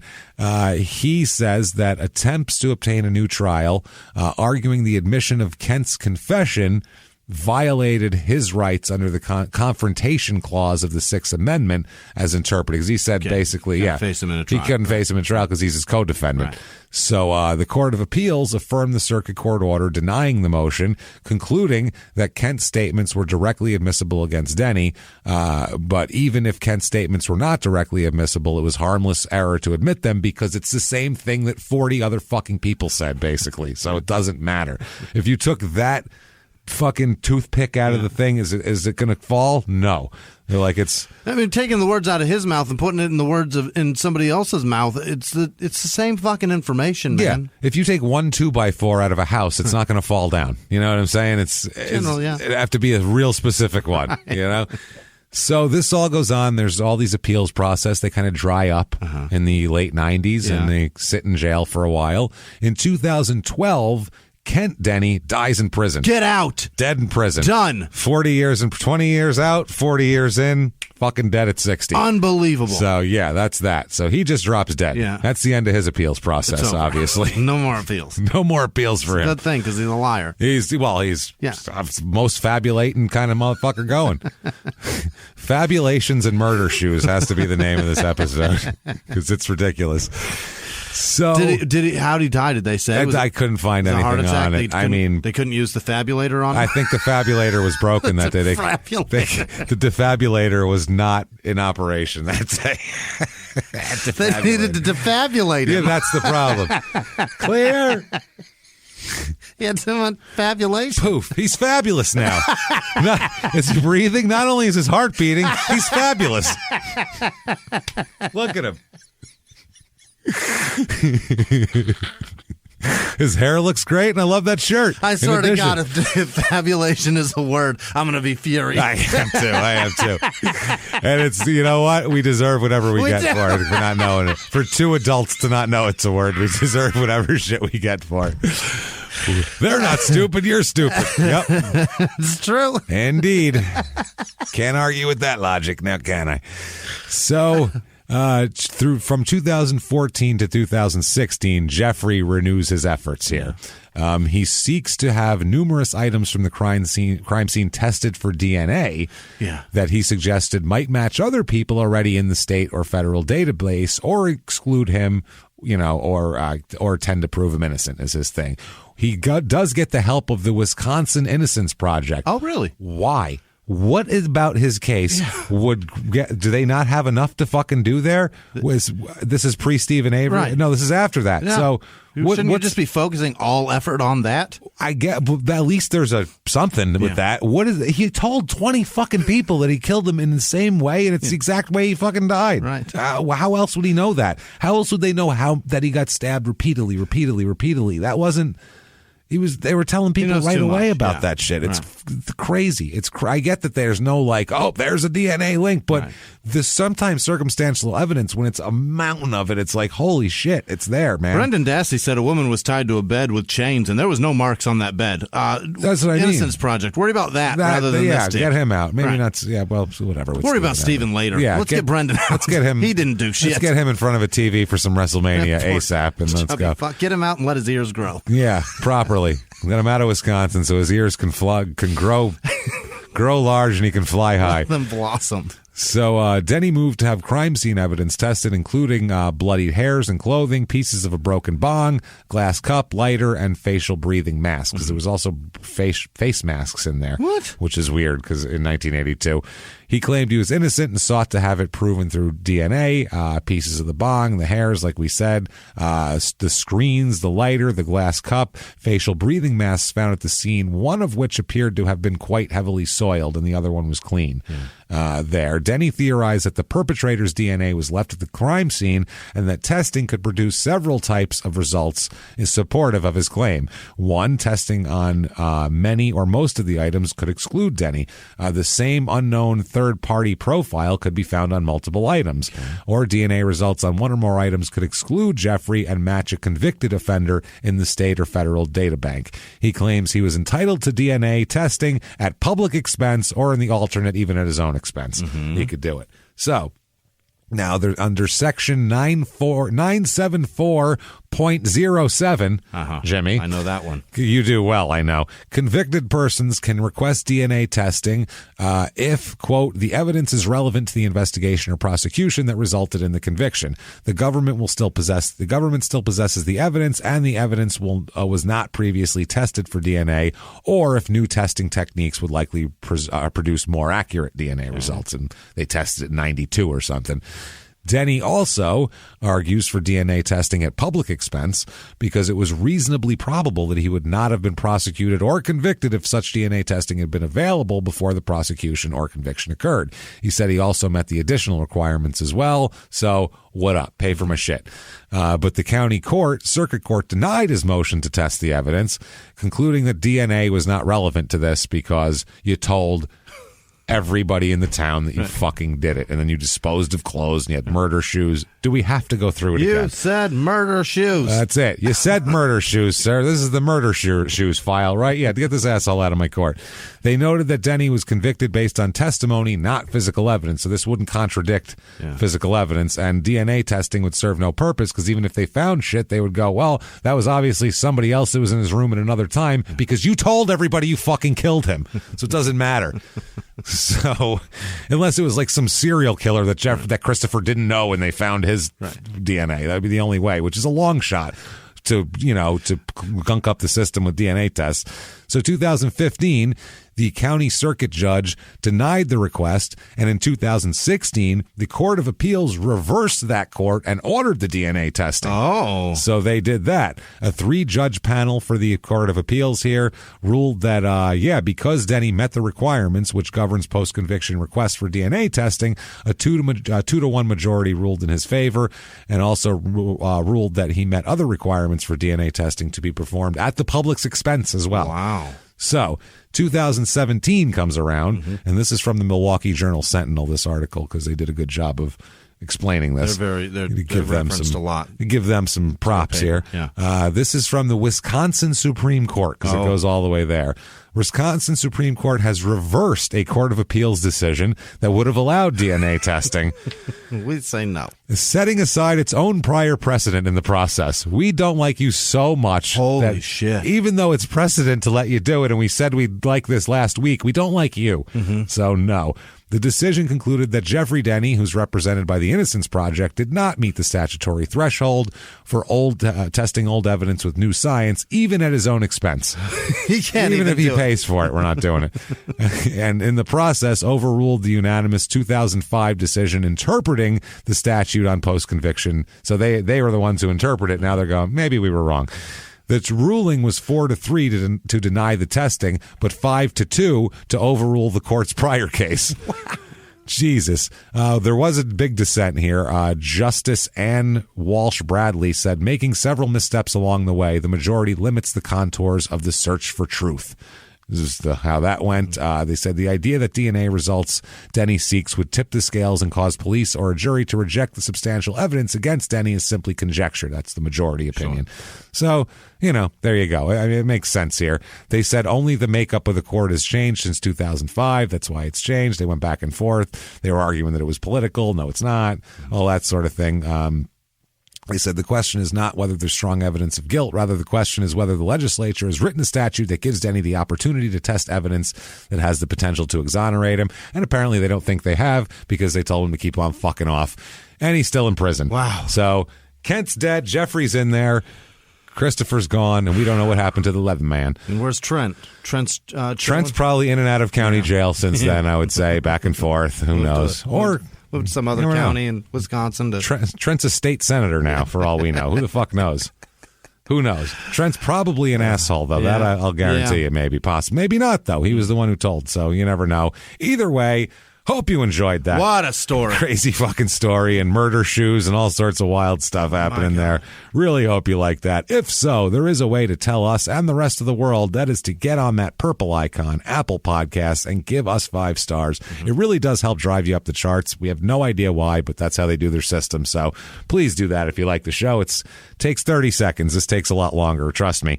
Also, head over to Shut Up and Give Me Murder right now for every bit of information, merchandise, everything like that. that, but especially tickets to the live show, virtual live show, Crime and Sports. And don't say, oh, it's Crime and Sports. It's about Suge Knight. Yeah. How much sports do you think is involved in that? We're going to talk about like Biggie and Tupac and shit. It's a totally different thing. All crime. You're going to love it. Yeah, if you like these stories, you're going to like us making fun of Suge Knight and all his crazy crime for an hour and a half. It's tonight and available for 72 hours after that, May 6th, 2021, and 3 days after. So get your tickets right now. shutupandgivememurder.com. In addition to that, you should do Patreon. Yeah. You should do it not only because we get money for it, which we like too, but you're going to enjoy this content on Patreon. We throw down hard on Patreon. The last weekends that we put up we did for Crime and Sports, the college admissions scandal, where Aunt Becky ended up in prison, which is an interesting one. Very interesting, the story, how it went too, how they did it. It was very scummy. Yeah. And then for the small town murder bonus, we did a cult deprogramming. You did? And we talked about a man named Black Lightning who will kidnap you off the street and berate you into abandoning your beliefs. It's pretty awesome. Trying to make you hate who you love. It's wild. So check all that out. That was out this past weekend. You get access to both shows' Patreon episodes, and most of this Crime and Sports ones are not about sports at all. They're about crazy other shit, documentaries and stuff. So you'll enjoy everything. You get the whole back catalog. And in a few minutes, as a matter of fact, Jimmy will mispronounce your name as we give you a shout out because you're a wonderful producer and we goddamn love you. We really appreciate you. Check all that out. Patreon.com/crime and sports. And if you just want to make a donation, have good karma, and also get your name mispronounced, because that'll happen as well. You can do that over at PayPal using our email address, crimeinsports@gmail.com. Do all of that. Follow us on social media at Murder Small on Twitter, at Small Town Pod on Facebook, at Small Town Murder on Instagram. And you get up to date, all the tour dates that are being rescheduled. Most of them are rescheduled. It was something weird with Texas that's still going on that we're trying to come there. The dates, everyone on earth that performs is trying to cram 2 years worth of dates into 2022. So it sounds crazy, but the competition to get a date in 2022 in like October is insane right now. So, and it's not the competition like, oh, they picked so-and-so over us or whatever. Don't get mad at them for. It's not a matter of that. No. It's a matter of we can only do it this weekend. Well, that weekend it's already booked. So what the fuck are we supposed to do? And then we throw challenges out. The word challenges is involved in this. So you don't know what you're doing, and then you have to, then it's like, well, we have to wait on that date to see if this date goes because they have to be together because you guys are not going to send you out twice. It's a huge, giant fucked up puzzle that we're so happy we don't have to put together. We don't, so that's good, but it's complicated. So we're trying our best. We're going to get there, and we're going to get everywhere we can this year. Get all your tickets right now and do all of that at all those places. Without further ado, though, I would like to hear the list of the people who would never ever stab me 57 times for a quarter pound of weed and then talk about their murder shoes. Jimmy, hit me with the list of those fine people right now. This week's executive producers are Darlene James, Jordan Bennett, Chrissy Ann Castaldi, Clay Thorson, Michael Stahl, Thomas Hammer Time, Laura McCormick, Christopher Gerke, Shauna Bach, Michelle Mestis, and Maria Cephas. You guys, I truly can't give you enough words. You guys are fucking incredible. Clay Thorson's also in the midst of doing some remodel stuff because that's what he does for a living. And he sent me some pictures as to make me feel better about how god awful my job is going. It's fucking good crazy. For Clay. Good luck, Clay. Yeah. Other producers this week are Gray Posh. She had a birthday, by the way. Happy Jen birthday. Lucky in California. Zoe Hempel. Dan Slamma had a birthday. Earl and Wendy Hatley. Jean-Leon Magnato. Carl Kirshner. Corporal Carl. Liz Corporal Vasquez. Pixie De Leon. Nancy Sheely. Peyton Meadows. Adele Burbage. She's the principal over at Elk Cove Elementary. Do you remember her? Oh, she was a teacher that came to, or the principal that came to the house. I do remember her. I do. What a deep dive. That was great. Awesome. Yeah. Lou Canova and his partner Barney Dunn. I believe those are characters in something, and I don't know what. Something, but thank you. Either Daniel Barbier, Joshua Kunkel. He's the beer man. No, he's the brood man from the Beer Man and Brood podcast. He died, the poor guy. Oh, Jesus. Yeah. In Sorry. a car accident. That's terrible. Oh, no. Horrific. Anyway. That's terrible. I get so uncomfortable when people donate in the memory of people. It's I know, because I That sucks, man. Well, thank you. What do I say? What do I do? About that. I'm not going to do. I feel Thank awful. you and sorry. Thank you, sorry. So uncomfortable. Josh, I wish you were still here. Family Garden Seeds, James Martyr, Adam Udaney, Jalen Tross. They lost their grandma, and they're only 14. And I say they because I don't know if they're a boy or a girl, and I want to... Either way. Whatever. I don't care. But Jalen, thank you for listening. And at 14... That sucks. That's bananas to listen to this shit at 14. Yeah. Thank you for listening, Jalen. Listen to the parts... Yeah, listen to the parts where we tell you not to drag your girlfriend out, like on Crime and Sports, and shoot her in the trailer. That's bad. Other producers this week also were Steve Schnell, Josh Weir, Adam Foster, Elizabeth Jones lost her pup Eleanor. I'm sorry, Eliz. Eliz? Who says? Nobody says Eliz. What? Eliz. What up, Eliz? Sorry for your loss, Eliz. Liz. All right, Jennifer Rydell, Justine Jeffries had a birthday. Happy birthday, Justine. Jennifer Stevens. Barbara Howells, Dr. Sidney Freeman, their MASH unit 4007. That's clearly from MASH, right? MASH, yeah. Yeah, I'm a dummy. Was it the 4077? I don't remember. 4007? Yeah. I thought it was 2 sevens. I don't know. I thought so too. Fuck do I know? I don't know. Grizzly Adams and Ben? I didn't. Why did I say I think I did? I think so too. I don't fucking know. I don't know. Why am I trying to act like I know something? You know, I know things. Why does that matter to me so much right there? I don't know. That's amazing. Yeah, I love think you're right. Demi Ray Gardenhire, I think so. Kania, McLeod, Janice Hill, Jay Mullins, December Theron. I wonder if they're related. Possible. I hope so. David Beers, Sean Turney, Cassie and Mary Grates, Rosa Martinez, Ashley Vio, Tavia Buck, Sean Mayorani.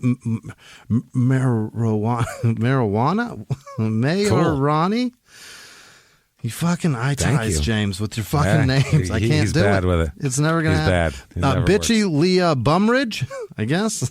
Ryan Bitchcat. That's a legit name. Mandy Lebecco. Jesse Pitts. He got a mortgage. Good work, Jesse. Hey. Thomas DeMello. Thomas Smith. Michael Autry. Nicole Sweet. Christy Jukes. Amirani. Luna. Kellen Burzabal. Abby Rentas, Paige Lovelace, Kevin Blackwood, Connor Thune, Steve Kearns, Keisha Reeder, Justin. You know Justin. Ravioli. Yes. Yeah. Bryn Villamizer, Tim Hadler, Mandy, and Mandy, you remember her? The Colemans, from the Colemans out in Connecticut there. Yeah, I know Amy Yardwood, Jennifer Spadora, Maeve Rooney, Mavi, Paula Josic, Christopher with no last name, Luis Chavez, Alex Fuller, Perry Brooks, Justin Black, Bethany Vume, Corey Zielinski, Ryan Sully, Kyle Dunnelan, Alandis Tisby, Nick Farrer, Martin Logan, Hootie, Nick's cousin, Emma Roebuck, Heather Allen, Kayla Pateau, Shane Nissen, Heather Howe, Rod Hendricks, Jimmy's kid, Jennifer Carter, Jonathan Carmen, Bob Bennett, oh boy, Dustin Skybe. Upside down. Upside down. Shannon Fuller, Kelly Ware, Catherine Pritchard, Allison Putz, someone special, Mana with no last name. Mana? Is that their last name? Is that the last name? I think, was Mana the last name? I think so. Maybe it's the first name. Is Oh, it's the first name. I don't know. I think it's the last name. All right. Colleen Shambaugh, Cy Powell, Verity West, Sheena with no last name, Karina T, Alyssa Bucci, Lauren Stevenson, Sydney Brown, Katie Schaub, Alana Carpenter, Rachel Hauser, Christine Ballone, Ben Boonstra, Cody McGillicuddy, Paul Parker, Brandy Forer, Jenny B, you know her, and Subba C, you know him. Totally. Or her, I don't know. Coming over for Christmas. Joel Huff, Kelvin Keeter, Corey Sullivan, Heather Larson, Suzanne Burns, Zach Burns, James Luck, Dalen Caldwell, Jason Wilson, Narissa C, Shannon Brackeen, Jen Lowe, Kennedy Chrissy, Gracia, Andrew Combos. Of the Combos fortune? No way. I love Combos. The pretzels with cheese. Fuck yeah. You gotta have the pretzel ones, not the cracker ones. Andrea Domatrovic. Sassy. You know that gal Sassy? Guglielmino. And Jason, too. Same family. Holden Slade, Brandon Shepard, Sarah Kay, James Hawkins, Maya Tua, Henry Lobster, Henry, what? Josh Fenwick, Tracy Stevens, Jessica Martinez, Sarah DeLoach, Bree, that girl Bree. Campitello. Yes. Kristen Weber, Joseph Howell, Chibi, and Dan. You know both of them. You're familiar, right? Marishano, yeah. Yes, Chris Gray, Samir, oh boy, Nagin, Anajar. Fuck. Maddie with no last name. Megan Jones, Michael McKeeman, Jordan Bartlett, Bethany Schmitz, Melissa Donaldson Zeeb, Logan Watson, Rachel Jewell, Cecilia Hemingway, Nick from over at that thing. Smith. Yep. Elizabeth Jones, Kathy Viscarando, Carol Marshall, Kyle McCoy, Megan Lush, Emily Bachman, Crystal Beach, Blake, and Brad. You know those guys. Whisman, your cousins. Yeah. Carly Siemens. Oh, boy. Chazen Prevet, Donna Burge, Erica Christensen, Julie Watterson, Christine Poole, Ed LaRussa, Howard, and Marta Nagorska. Jolene Sequenza, Matt Sorsby, Alexandria Douglas, Jeff Going, Crystal Actis, yes. I don't think so. Phil Simpson, Rebecca Rampley, Olivia Corbin, Lisa. Erickson. Great Maria. Lady. Nope, that's Mary. Doc Savage, Sue Mathnag. Boy, oh boy. Shane King, Gail Connor, Jim Clem, Sandy Hurst, Casey. You remember Ubriaco. Yeah, I know him. Alexander Dillard, Michael Gianetti, Andrew Daniels, Fern and Kaylee, Ray. Nope, that's Ryan Alderman. Josh. Oh, that guy. Corleone. Yeah. Whitney Schacht, Katie Baltz, War Horse Torres. Fuck, why is that so hard? War horse. That's not so hard. War horse. But there's an H near a W and then OR, so it looks like whore to me. W, the R, and the H together. If you mix them all, it's I'm never going to say war horse. God damn it. It's hard to say. Tema Fodji. Laura would know. You know Laura, that gal, Laura. Oh, I met her the one time. Yeah. Jones. Yeah, that's probably it. Anthony Gilder, Dalton with no last name, Nicole Hollis Hartley, Jordan Rios, Don Allen, Connor Giampietro. Nice. Whoa. That's a tough one. Jimmy. Melissa McCoy, Charles Smith, Sebastian Bacon, Kevin's kid. That's amazing. Hey, Debbie King, Deshana, Dorsey, Apartment 160. Everybody that lives inside there. Finlay Layton, Julia Fector, Kevin, Cesitano.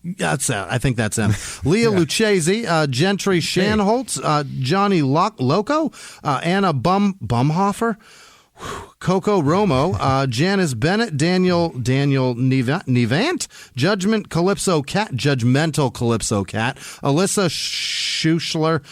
It's Mio, Scott Reynolds, James Degro, Elias Banks, Ryan Penrose, Rosario Salazar. God damn it. Ben Robinson, Lisa McCauley, Natalie Buell, Abby Dam, Rebecca. Nope, that's Renee. What is that? Sowerink, Jordan Martinez, Taylor Pilkington, Amy Klaus, Sierra Merson, Samantha Ditt, Thomas Martin, Devin Rhea. Woo. Diamond and DeRuff, Megan Cowan, Michael Triccarico, Megan, you remember her? Watkins, yes. Zachariah Cook, Douglas, her friend, Douglas, Martin, Martin and Megan Watkins, and James, part of the team. Kokic. Joel Foster, Abigail Estep, Josh Whitaker, Kendall Mack, Gwendolyn, from the thing. McIntyre. I think that's right. Matthew Wonder, Nadia Bowman, Bob Richmond, Adam Iannetti, Gretchen Rose, Daniel Lewin, Kelsey Thomas, Andrew Jadarski, Matt Sawchuk, Abby Hegstrom, and all of our patrons. You guys know who you are. You're fucking amazing. Thank you so much. Thank you so much, everybody. And while we were doing the shout outs, we did take a peek at the old internet there, and fabulation is a word, and it means exactly what it means in the context. It's telling fucking false stories. It's unbelievable. So Dad is actually not an idiot and is in fact smarter than both of us. And we're the idiots. Or he just has a lion-ass son who he has to find extra words to describe this I called him a liar. I called him full of shit. Yeah. I called him untrustworthy. What's up? Fabulate? I don't know shit. I got the dictionary out. He's fabulicious. He's got a thesaurus going on. His sons are such assholes. Stunned. I'm stunned too. Well, what if somebody wanted to complain that you don't know a word? How could they do that? They've already done it by now. But you know where we're at Whisman Sucks. That's where you can direct all your ire and ilk for me not knowing fabulation. And I didn't know either, so I'm not out of the woods either. I'm at Jimmy P is funny, and I'll take my lumps as deserved. As you've already delivered, I already know. We're idiots because no one listens to this part of the show, so they're not going to know our act of contrition. So there that goes. So I love podcasting. That's it. There's nothing we can do about it now. Still call it fabulation like we're just making fun of it. We'll do it. Just do it anyway. Who cares? That's it. Thank you so much for joining us, and we'll be back as always. And until next week, everybody, it's been our pleasure. Bye.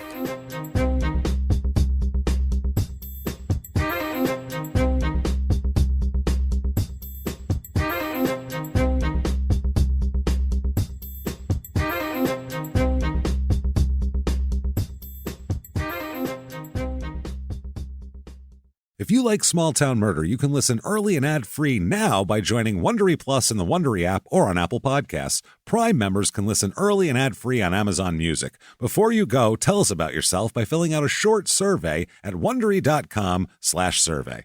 In the 1980s, a rosé swept the country. Hey, Mike, I really like this White Zinfandel. Well, good. Now put it down. We're going to try another one. White Zin became America's top-selling wine. But most don't know that this sweet drink has a sour history. What began in 1986 with counterfeit bottles, a big fraud, a multi-million-dollar fraud, sent investigators chasing one of the most powerful families in the business, the Licciardis. But the closer the feds got to them, the more dangerous things became. It's a story of deceit. At the time, I was paranoid. Threats. You touch my kids, I will kill you. And murder. With a .22 caliber bullet to the head. What started with a scheme to mislabel wine spilled into a blood-soaked battle for succession. Welcome to Bloodvines. You can binge listen to Bloodvines exclusively and ad-free on Wondery Plus. Join Wondery Plus in the Wondery app, Apple Podcasts, or Spotify.